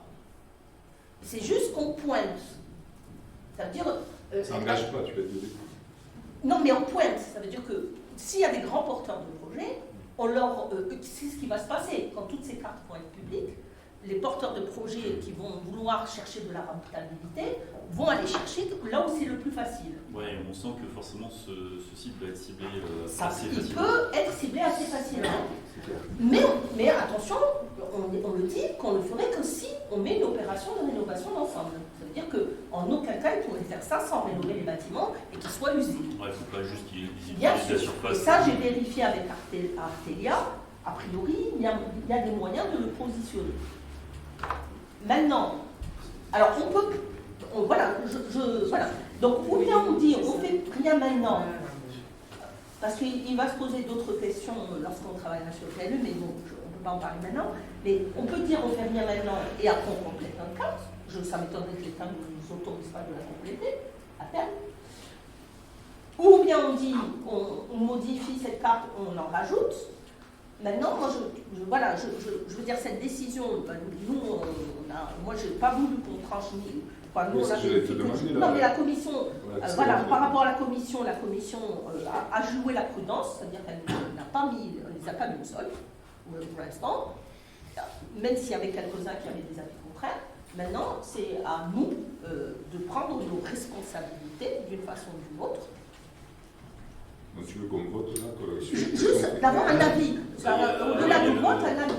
Un avis sous forme de vote. Oui, sous forme de vote, qui ne serait pas ni tranchant ni rien. Et c'est une question qui est trop importante pour que ça soit tranché que comme ça. Et je voulais que ça soit public, parce que effectivement, voilà, c'est pour ça qu'elle est posée en public. Parce que là, dans la décision à prendre, on vote pour la liste qui a été proposée en commission. Elle peut être complétée. Plus si on décide ensemble de de retravailler la scène au sol, si on le faisait. Après, qu'on soit clair, s'il y a un accord qui est réalisé, ce sera une relation après de privé à privé. Rien n'empêchera l'acteur privé, s'il y a une décision locale qui a été prise d'installer des panneaux solaires, de faire une vraie ferme de panneaux solaires au sol. Mais si. Non, alors, excuse-moi, non, mais privé, c'est des autorisations d'urbanisme. Même si tu es chez toi, tu es obligé de faire, j'espère que tu le sais, tu es obligé de faire une autorisation d'urbanisme. Même quand tu repeins tes volets. Donc, du coup. S'il y a l'autorisation qui est donnée Non, ça n'enlève pas les autorisations d'urbanisme. Les autorisations d'urbanisme sont exactement les mêmes règles. La seule chose, pour ceux qui ne sont pas identifiés, elles sont plus complexes. Oui, mais justement, alors, nous, les arguments qu'on donnait, déjà, nous, on ne pense pas que ça soit un frein par rapport à l'acquisition du centre Guilhem, que le fait d'autoriser déjà les panneaux sur les toits et des ombrières, c'est déjà... il faut que les bâtiments puissent le faire. Mais sur le sol, nous, on a une appréhension quand même sur les panneaux au sol, mais pourquoi ? Parce que s'il y a accélération, ça veut dire qu'il y a plein de choses qui normalement se passent quand on vous demande des autorisations, donc les impacts environnementaux, etc. Je pense que là, ça va accélérer et il y aura beaucoup moins d'attention donnée sur... ça dépend du nombre de kilowatts posés. Sur des points environnementaux, biodiversité, à mon avis, ça va passer à l'as. Non, mais la biodiversité sur un parc, sur un terrain de basket, oui, je pense que c'est pas là où il y aura de l'impact. Non, mais on a bien dit qu'on zonait. Oui, oui, mais ça fait rien. Là, par rapport à ça, par rapport au fait qu'on a quand même des bâtiments qui sont... une valeur patrimoniale qui sont pas négligeables. Il y en a un, c'est vrai. Donc de mettre des panneaux au sol, nous on est très, très réticents sur cette zone. Mais pour garder justement cet aspect patrimonial. C'est la peur d'une ferme solaire. Non mais la ferme solaire, non mais alors j'ai du mal à m'exprimer parce que je vais recommencer du coup, parce que ça doit venir de moi. Je recommence. Que si on allait vers ça, je dis bien si, ce qui a été vérifié auprès d'Artelia, le bureau d'études d'urbanisme, c'est qu'il y aurait une opération d'ensemble. Ça veut dire qu'une opération ne peut pas se faire sans l'autre. Une opération d'ensemble, ça veut dire que l'ensemble des bâtiments est rénové pour une utilisation en même temps que la pose de ces panneaux. Ça veut dire qu'ils ne pourraient pas être dissociés. Il n'y a même pas de phasage possible. Voilà, donc je veux dire c'est bien une opération d'ensemble qui serait demandée. Le seul avantage de ça, même si je recommence de dire je ne suis pas pour les panneaux au sol, mais le seul avantage de ça, c'est que ces types d'opérations permettent de rendre, j'allais dire, la rénovation des bâtiments existants, et il y a du boulot, j'ai vu les dossiers, il y en a pour plus de 10 millions d'euros de rénovation, donc il faut trouver des opérations rentables, et le seul type d'opération rentable aujourd'hui, c'est effectivement ce type d'opération. Donc si on veut aujourd'hui avoir une rentabilité globale, il me semble très difficile de trouver aujourd'hui, avec la conjoncture actuelle, un porteur de projet unique qui fasse la rénovation de ça sans avoir des moyens de générer des finances. Je ne dis pas que ce que je dis me plaît, je dis juste que je parle d'une réalité économique. Là aujourd'hui, là où ça serait une catastrophe, c'est que ça devienne une friche. Si demain, il ne se passe rien et que tout se détériore, notre beau bâtiment central, où je suis d'accord avec toi, qui a une vraie valeur patrimoniale, ça deviendra un squat. Oui, voilà. Oui, mais sauf que, à mon avis, juste ce point-là de mettre des panneaux au sol, pour moi, c'est pas. Parce que tu n'as pas fait. C'est pas ça qui, tu peux lire un petit peu les orientations et les rentabilités économiques, et tu verras qu'aujourd'hui, c'est une vraie source. C'est pas pour rien que certains s'engagent là-dedans. C'est parce que, effectivement, vu le prix de l'énergie, c'est une vraie source aujourd'hui de financement. C'est quand même très dommage aujourd'hui qu'on n'ait pas réussi, on l'a déjà dit, par rapport au centre Guilhem, à avoir une vraie réflexion qui soit faite. Mais avec alors, les s'il vous plaît, ouais, non, mais enfin, chacun peut travailler, chacun peut s'exprimer. Oui, c'est toi qui m'as coupé la parole, je te signale, j'ai pris la main et tu as continué à parler. C'est toi qui m'as coupé la parole, je te signale. Ah non, je crois pas. Bah si. Bah non. Tu t'en rends peut-être pas compte. Bah ouais, Ouais, c'est non, toujours voilà. rare. Pardon. Je disais simplement qu'à un moment donné, ça sert à rien de tourner en rond. Moi, je pense qu'on a eu les éléments en fait de réflexion autour de ce sujet ENR. Non. Bah, on vient de le partager, excusez-moi, on vient de Enfin, partager on a les surtout éléments. entendu l'avis de Nadia. On a entendu ton avis aussi. Hein. Là, pour le coup, on l'a bien entendu. Il n'y a pas, mais il y a pas si de elle a souci. un avis un peu. J'aimerais bien qu'il y ait d'autres personnes qui s'expriment en dehors de vous, tout simplement. Voilà. Donc, est-ce qu'il y a d'autres personnes qui ont des questions autour de ce sujet? Alors, Ce serait bien. Ben oui. Bah, voilà. Fais le tour de table. Est-ce qu'il y a des points Allez-y. Ah, c'est moi qui commence. Ben oui. Bah, pourquoi pas. Nadia, la précision que tu nous as pas donnée, c'est la superficie des panneaux. Alors là, on n'a pas vraiment été plus loin en commission, puisque effectivement, voilà, on n'a pas allé en commission. Moi, je dirais, il y a les deux points que j'avais identifiés comme surface, on va dire, qui sont déjà perméabilisés, qui voilà, il y a un terrain de sport, voilà, et en bas, il y a une sorte de grand terrain qui devait être un terrain de foot, je crois. Voilà, c'est un terrain plutôt de basket en partie haute et un terrain médian qui est plutôt une sorte de terrain de foot. Donc en gros, un terrain de foot et un terrain de basket. En gros. Ok. Voilà, je sais pas tout à fait. 15 000 mètres carrés. Ouais. Je sais pas. C'est grand, Centre Guillaume. Non, je parle que de la partie photovoltaïque. Il y a deux sujets complètement C'est la question, je réponds à sa différents. question. Excuse-moi. Oui. Voilà, c'est les deux qu'on avait ciblés. Mais il y a deux sujets complètement différents. Le premier, c'est est-ce qu'on met des panneaux solaires au sol? Et si on ne le fait pas, est-ce que ça va devenir un squat si le centre Guillaume... Est-ce que c'est facilitant? C'est ça, Non, alors je vais pas C'est être ça. aussi, c'est pas A et B obligatoirement, parce que l'un ne va peut-être pas sauver l'autre. Hein. Mais par Mais contre, pour moi, c'est deux choses complètement différentes. oui, mais On est n'empêche, d'accord. un va être facilitateur. Voilà. Dans un premier temps, on a dit qu'on pouvait déjà rendre un rapport par rapport à l'État, par rapport à la commune, de tout ce que nous avons envisagé de mettre en place par rapport justement à cela. Et donc, ma deuxième question, c'est on va avoir la réponse dans combien de temps? Oh, voilà. L'État, excusez-moi, déjà il change d'avis tout le temps. Donc, Déjà, voilà. comme a dit Nadia, ils ont donné l'ordre de faire ça En mars. Mars. En Mars. mars, ouais. Ah non, on a eu le décret. Alors, on a donné demande en mars. La feuille de route a été donnée en septembre pour rendre la copie Avant le 31 décembre. 31 décembre.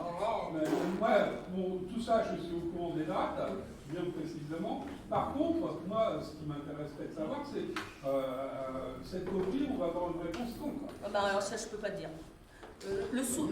J'ai été à un webinaire qui a été fait par le sous-préfet qui disait qu'en février, ça sera la dernière deadline où il allait dire l'ensemble des informations pour nous. Et est-ce que de suite on aura une réponse?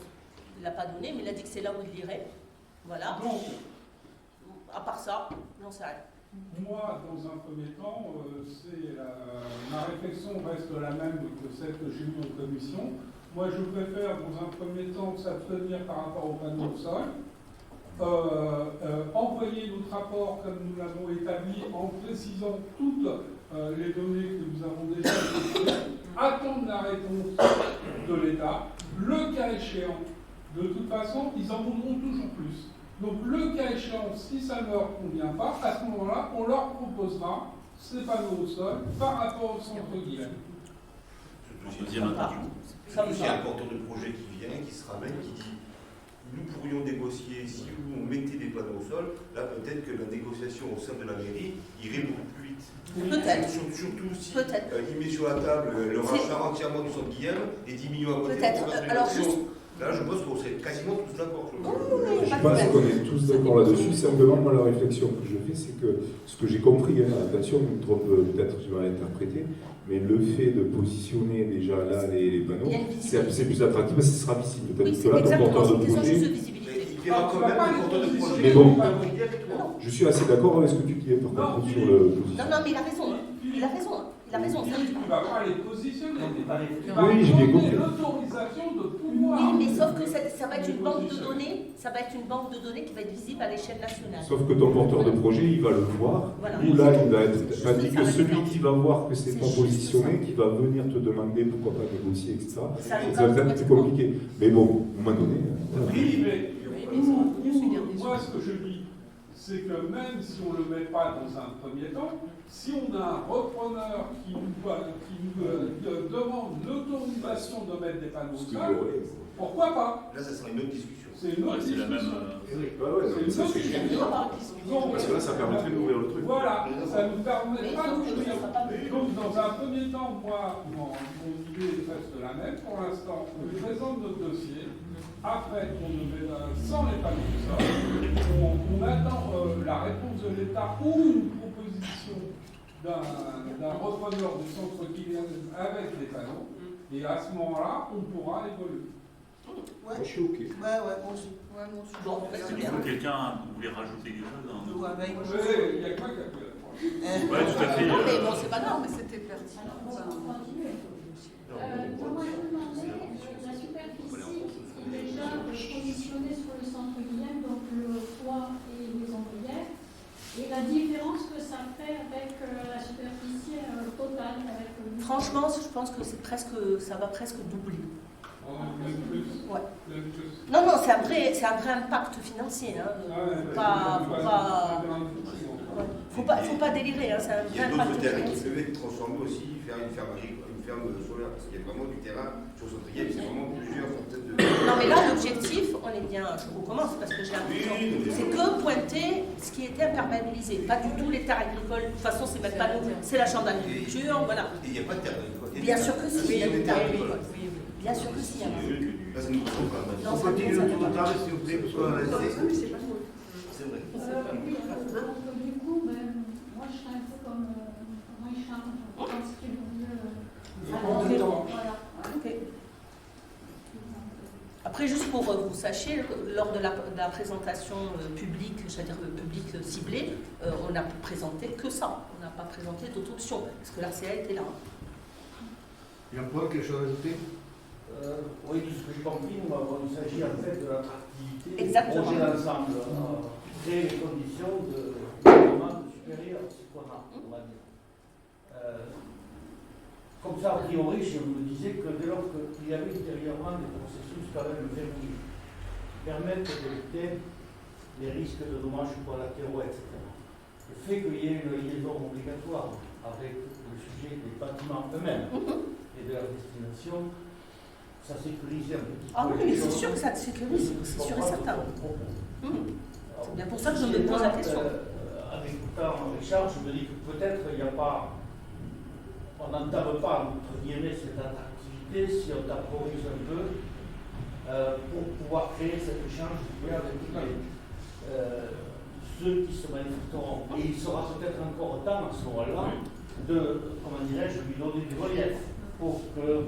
Alors, il sera temps, ah non, il sera temps, mais on ne pourra plus faciliter. Je veux dire par là que quand l'État aura entériné les cartes, je dis quand, je ne sais pas quand, donc c'est pour ça que je ne peux pas répondre à la question de quand, ça sera fini, on ne pourra plus revenir en arrière. Je veux dire, on ne pourra plus. Il y a marqué tous les 5 ans. Voilà, 7 ans plus tard, mais d'ici 7 ans, vous êtes sûr que c'est une friche. Hein. Ouais, voilà, ce que je veux dire par là, que la différence, c'est que si ce porteur de projet arrive rapidement, oui, vous avez complètement raison, mais si ce porteur de projet arrive après la validation, eh ben, ça sera la deuxième option. Ça veut dire possibilité, mais avec tous les emmerdes qui vont avec. Excusez-moi de ma vulgarité. Donc, ils sont très importantes. Vraiment, parce que c'est fait pour vous. C'est fait pour vous. Voilà. C'est pour ça qu'il y a une partie facilitation et une partie vraiment beaucoup plus complexe. Le ticket d'entrée pour un repreneur qui prendrait le centre hier, il donne 10 millions, non, mais je veux dire, 10 millions de rénovation. Et c'est combien? Parce que si j'ai bien compris, ça se bouscule pas au Portillon. Ah non, ça se bouscule. Alors, ça se bouscule pas pour. Portillon, on va être bloqué pour 5 ans. Et je comprends bien que ça fait plaisir à personne, mais des panneaux au sol, c'est naze, mais d'un autre côté, dire, vu que ça se bouscule pas au Portillon, c'est ça, enfin, et ça va être la loose pour essayer d'attendre pour refaire des procédures administratives. Dire, le gars, si c'est pas inscrit, Le truc, C'est ma question. Ma question, elle est là. Ma question, je elle est là. veux dire, ça saurait, je veux dire, ça fait combien de temps que le truc Plusieurs années. Hein. Ça fait des années déjà que ça attend. Actuellement, il est utilisé. Non, mais ça fait 4 ans qu'ils essaient de le vendre. Je sais bien. Actuellement, il est utilisé. Est-ce que, enfin, il n'y a pas eu de pouce pendant des années, ça marche pas. Est-ce que ça s'attend pas? Non, mais je ne. C'était ma question.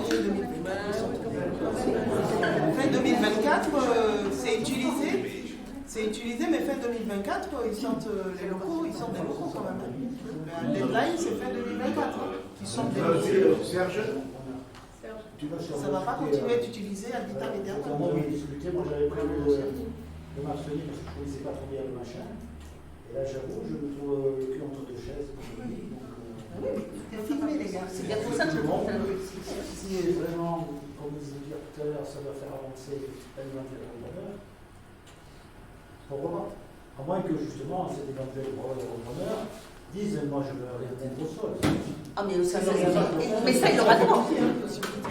Ça, il aura le droit, il n'y aura pas de problème. C'est ça que je veux dire. C'est beaucoup moins cher de mettre au sol en l'air. Pierre, Non, moi je me suis exprimé, moi j'étais pour. Moi, je m'abstiens parce que déjà le photovoltaïque, j'adhère pas. C'est mon point de vue, parce que voilà, sur le recyclage de ces panneaux, enfin, voilà, je trouve qu'il n'y a pas forcément de travaux sur ça. Tout le monde met du photovoltaïque sur ses toits, mais le recyclage, quand il sera mort, on ne sait pas ce qu'on va en faire. Donc, moi, je suis aussi le cas à 98% quand même. Oui, mais bon, voilà, il n'y a pas d'études, il n'y a rien. Voilà. Moi, je m'abstiens. J'avoue que je suis ça et là, je ne suis pas fan des panneaux au sol. Voilà, mais si ça peut valoriser pour une reprise, bon, après je serais plutôt de l'avis de Richard d'attendre pour l'instant. Sauf qu'on l'attend, c'est 5 ans. Oui, c'est ça le problème. Ouais, Ça est là. je sais pas. Moi, je ne suis pas trop fan des panneaux aussi, mais par rapport aux arguments qui ont été... Parce que moi, je voulais savoir exactement s'il y avait des zones qui étaient bien ciblées ou si c'était, on pouvait faire n'importe quoi, comme tu disais, que ça allait faire des champs. Voilà. Hein. Le fait qu'il y ait des zones qui soient ciblées, parce que c'est quand même grand, voilà, je me dis, pourquoi pas, pour pouvoir faciliter et que ça puisse donner des arguments pour la vente, pourquoi pas. Après, effectivement, mon fort intérieur, les panneaux... c'est pas mon truc. Maintenant, effectivement, il faut peut-être trouver une solution. Donc, mais voilà, je suis. Même si on n'autorise pas les panneaux dans un premier temps au sol au centre Guilhem, s'il y a un repreneur qui va en mettre, il pourra toujours en mettre. Oui, mais le parcours des autorisations n'est pas du tout le même. Richard, il n'est pas du tout le même. J'ai fait 150 machins de réunions droite à gauche pour comprendre, parce qu'un jour il disait blanc, le lendemain il disait bleu et après vert, donc pour essayer qu'on soit dans les clous dans le temps, ce n'est pas du tout les mêmes. Je ne dis pas que ça ne sera pas possible, pas du tout, ça sera possible, je vous l'ai dit, ça n'interdira pas. La seule chose, c'est que c'est pas du tout, c'est pas attractif. Et moi, je sais très bien comment ça va se passer. Ils vont prendre d'abord tous les endroits où ça sera facilité, et après, ils iront vers les endroits où ça sera plus compliqué. Et c'est normal. Bon, poursuit le tour. Soit. Je suis d'accord avec Nadia, si ça peut être facilitateur de la vente du centre Guilhem. Pareil, pour l'intégrer dans le chemin. Philippe, brièvement. Non, pas brièvement. Moi, je suis l'avis de Richard parce que je considère qu'un investisseur, ou un groupe d'investisseurs qui va venir poser, parce que le projet, ça va être entre 10 et 15 millions d'euros, c'est en gros ça, si on veut rénover le centre, etc. Il ne va pas venir le faire parce qu'il va pouvoir mettre des photovoltaïques ou pas. Il va venir le faire parce qu'il a un vrai projet à cet endroit-là, avec quelque chose qui va dire que c'est à cet endroit-là qu'il doit poser ce projet-là. Et là, derrière, les panneaux photovoltaïques, ça va devenir un élément de négociation derrière. Parce que lui, effectivement, il va peut-être vouloir du coup négocier, donc il va venir négocier derrière. Et je pense que l'investisseur, il ne va pas commencer par regarder, là, on peut mettre des panneaux, je vais faire mon projet, là, je ne vais pas faire mon projet. Ça va être dans un autre sens, dans une autre spirale, à mon sens. Donc oui, en deux temps, parce que je ne suis pas fan des panneaux au sol non plus. Ah oui, j'ai oublié. Donc je prolonge sur l'avis de Richard et de Philippe forcément. Je suis contre, je n'aime pas les panneaux photovoltaïques au sol dans la mesure où pour moi le sol c'est faire pousser de l'herbe. Mais surtout, une interrogation je suis à une interrogation, il ne faudrait pas non plus qu'en ciblant la possibilité de mettre des photovoltaïques au sol sur le site de Guyenne, ça attire des investisseurs justement qui ne soient intéressés que par ça. Dans le caractère... J'ai bien dit que c'était une opération d'ensemble. Voilà.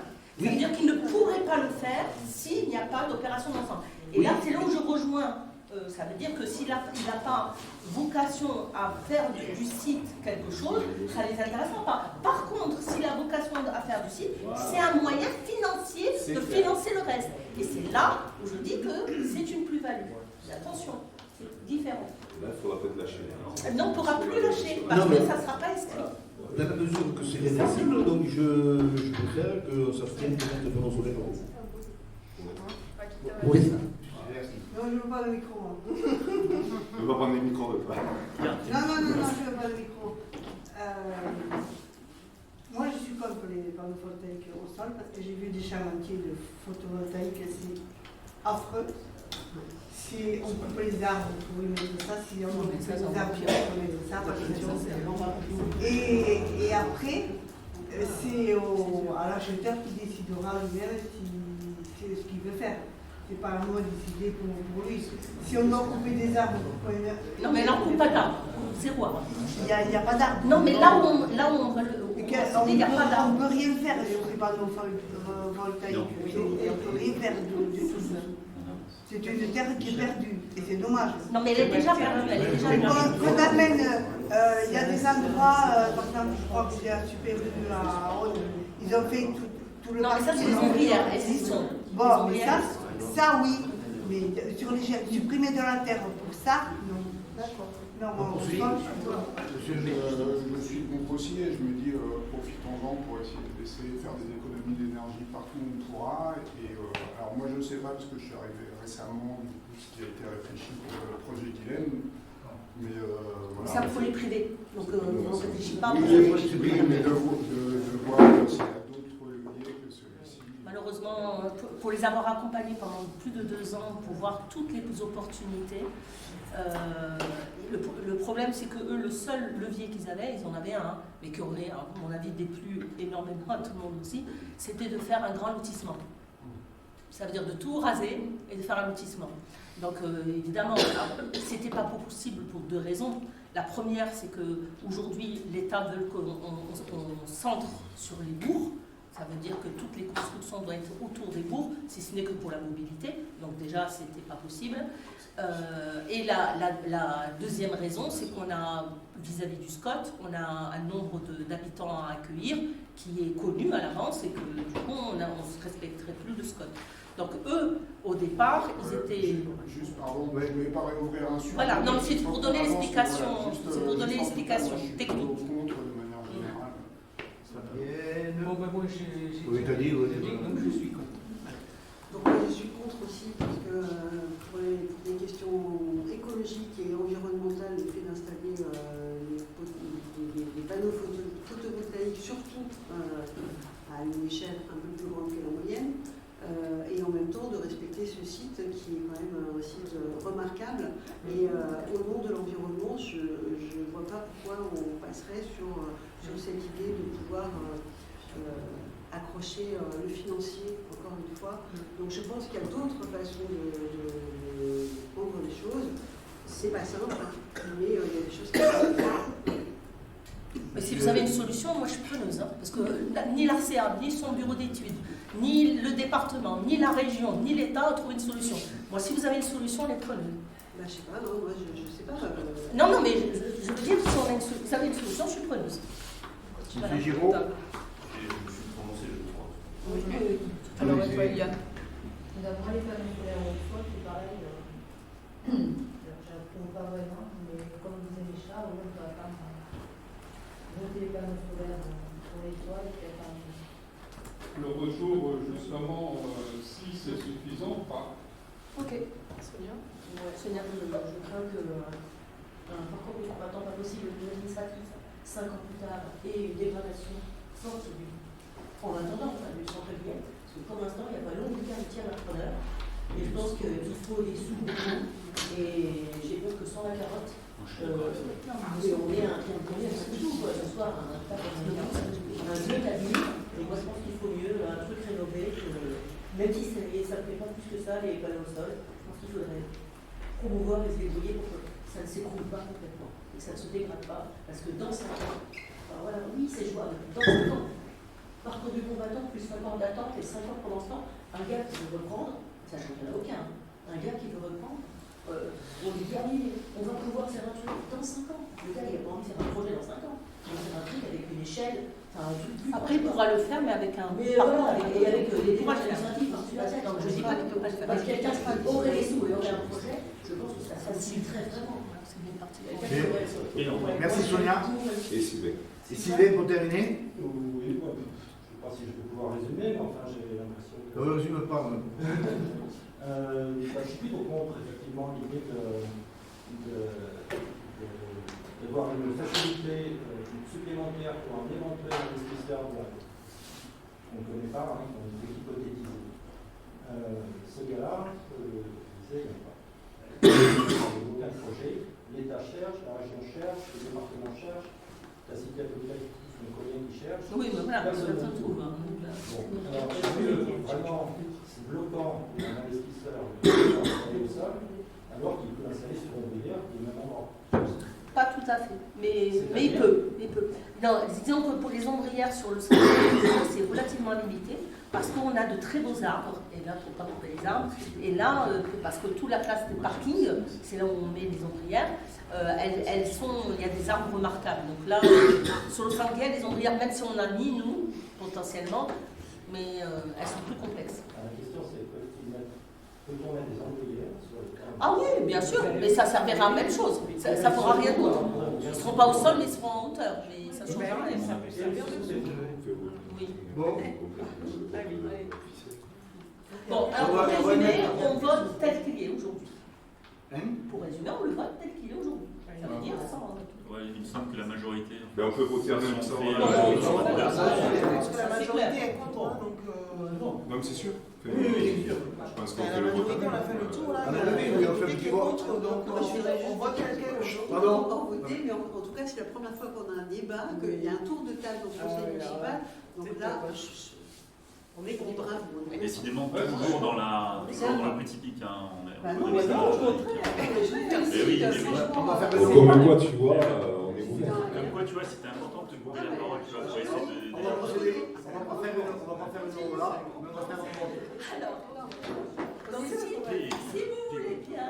Après, honnêtement, c'était quand même plus une discussion type commission qu'une discussion de conseil où on est censé voter des délibérations.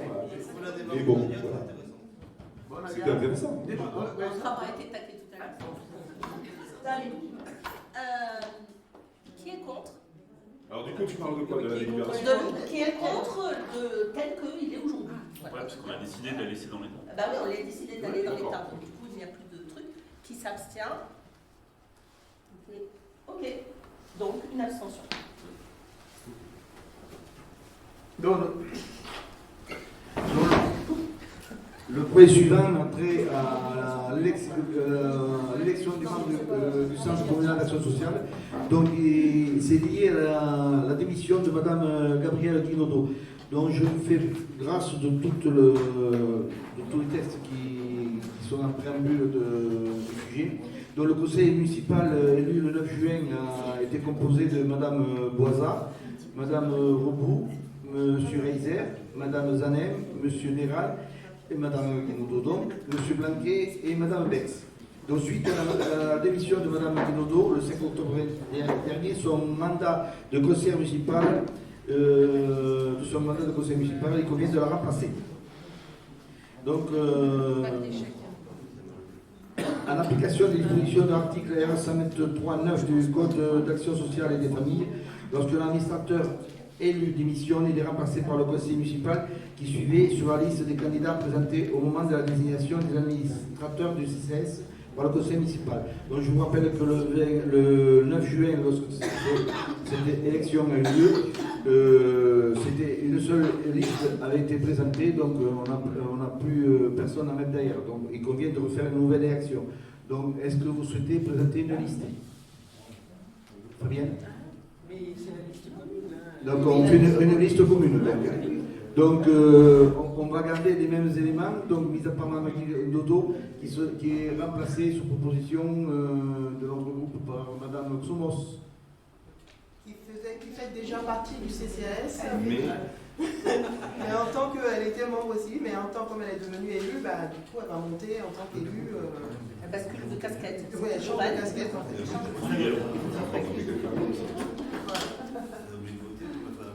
Ouais. Non, la procédure de vote ne pouvant pas se faire à main levée, on va voter pour une liste unique. La liste Voilà, un beaux actes de liste.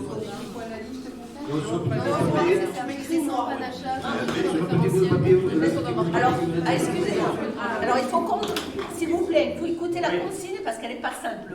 J'ai mis un peu pour moi comprendre. Donc, c'est pour. C'est mais c'est son nom qu'il faut mettre, c'est ça? Oui, parce que voilà. La tête de liste, c'est un truc. Non, c'est pas pour Madame Soros. Vous votez pour la liste. C'est pour la totalité de la liste. Et là, vous reconstituez, vous réalisez la tête de liste avec 8 membres. Oui, on met la tête de liste. Vous mettez la tête de liste. La tête de liste, c'est Madame Boisard. Voilà, mais c'est juste, il faut bien comprendre la consigne. C'est qui n'a pas son bulletin? Du coup, il faut que je vote pour Elie Schmer. Oui, ceux qui ont un pouvoir. Oui. Sylvain, tu as voté? Tu as voté? Il y a 2 S. Tu ne vois pas ici, Flavien? Il y a 2 S à voter. C'est un Z.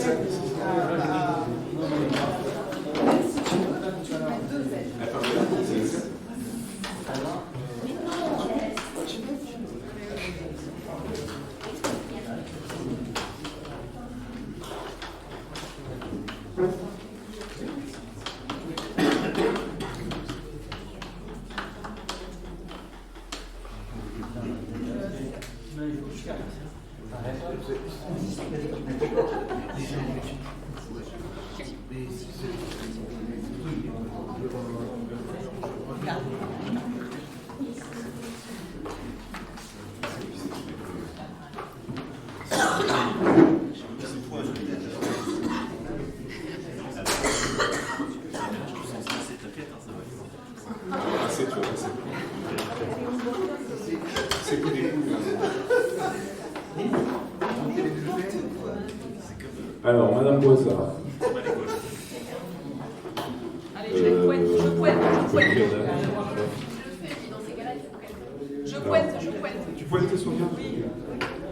Alors, on en est à combien? 2. Allez, tu passes.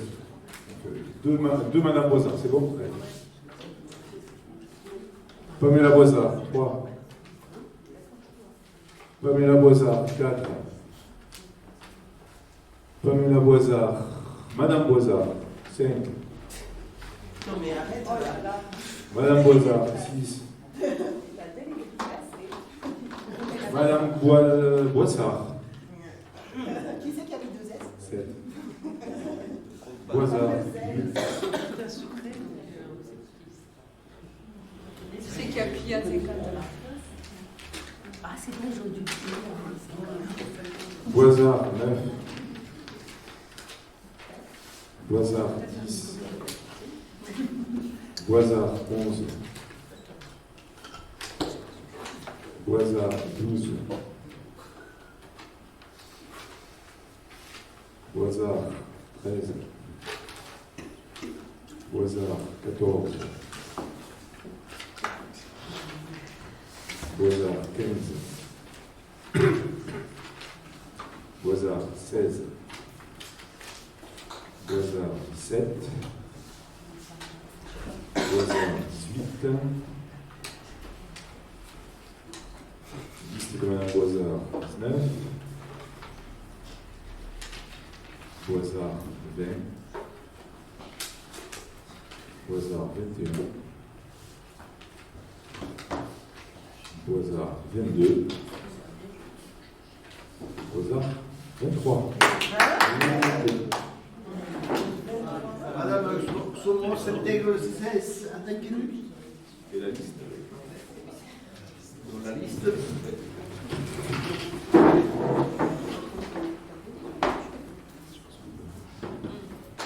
Donc, le nouveau conseil d'administration du CCAS est composé de Mme Boisard, Mme Rocoux, M. Reiser, Mme Vanek, M. Néral, Mme Somos et M. Blanquet et Mme Bex.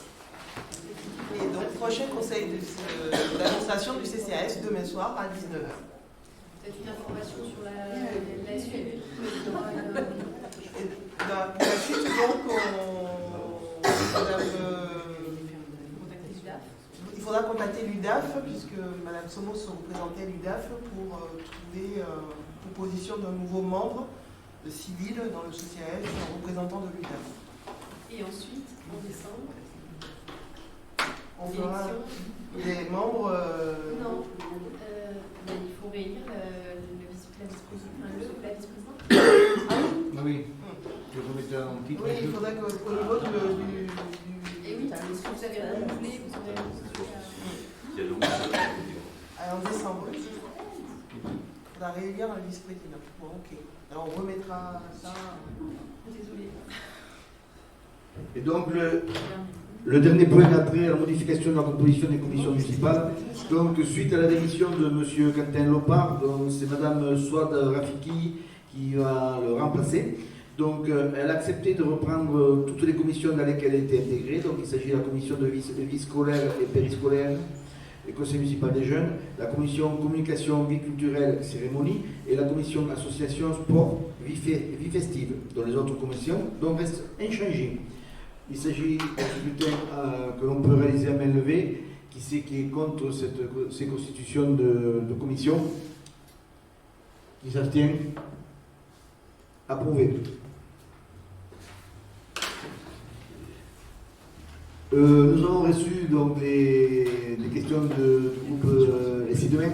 Je vous propose de rendre les réponses le prochain conseil. On l'a reçu il y a 5 jours, 6 jours. Il y en a qu'on avait posé il y a 2 mois. Et auquel on a déjà répondu. Il en manque toujours. Non, il y a certaines choses qu'on a toujours pas. La liste des loyers communaux, on l'a toujours pas. L'hôpital est d'un an, on peut dire. Donc voilà. La réponse à M. Ticou non plus, je crois. Comment? La réponse à M. Ticou, il ne me semble pas qu'on ait eu. Oui, en réponse à M. Ticou, on va pas en parler ici, puisque M. Bézère n'est pas là. Je lui ai demandé qu'il aille nous représenter à la commission des déchets à CCA. Donc, d'une part, je regrette qu'un fait personnel soit présenté devant le conseil municipal. Bon, sachez que l'année dernière, on a eu un petit souci à M. Ticou, parce que, à son sens, l'herbe n'a pas été coupée devant chez lui en temps et en heure. Mais il a oublié d'intégrer qu'à ce moment-là, il y a eu des gros problèmes le prestataire de service qui nous fait les tontes devant chez M. Ticou a eu des problèmes mécaniques sur ses engins, donc la tonte a été extrêmement retardée. On a eu des conditions atmosphériques favorables à la pousse d'herbe. C'est vrai qu'il s'est retrouvé dans une situation où tout n'allait pas mieux pour lui. D'ailleurs, ce n'est pas le seul sur la commune. Et concernant les prochaines tontes, elles se feront certainement au début mars dans le nécessaire. Mais M. Ticou n'est pas moins considéré que les autres. Et c'est qu'on prenne en compte les individus sur le conseil municipal. Et du coup, le plan d'entretien, on attendait une présentation du plan d'entretien. Je laisserai M. Bézard répondre à ce sujet, puis c'est lui qui le gère. Pour le prochain conseil municipal, on a réponse à toutes les questions. J'espère bien sur. Là, sinon, ça va pas le faire.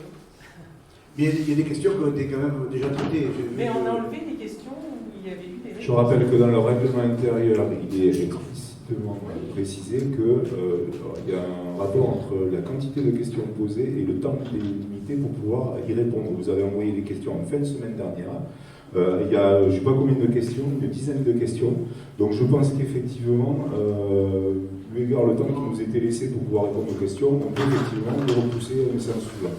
Voilà, en respect du règlement intérieur. Je pense qu'aussi, si par exemple il y a une question quand même qui touche à la démocratie, on dit effectivement les commissions se réunissent pas, peut-être les choses devraient être discutées en commission et peut-être pas là, je suis d'accord, mais pour l'instant on ne peut pas le faire. Donc voilà, donc il y a quand même des choses, on pose des questions, parce que si on pose des questions, c'est qu'on ne trouve pas les réponses. Et puis on rappelle, hein, et on rappelle que c'est dans le règlement. Oui, et puis surtout, c'est des questions qu'il y a certaines qui sont des anciennes questions où il n'y a pas eu de réponse, et des nouvelles qu'on pose. Donc la somme, elle est peut-être importante, mais n'empêche qu'il y a un prorata de choses où on nous a dit on répondra plus tard, et on attend encore. C'est tout, hein. Et ça n'a pas pris plus de temps. Hein. Donc on répondra au prochain conseil. Il est 20h30, le conseil municipal est clos. Merci.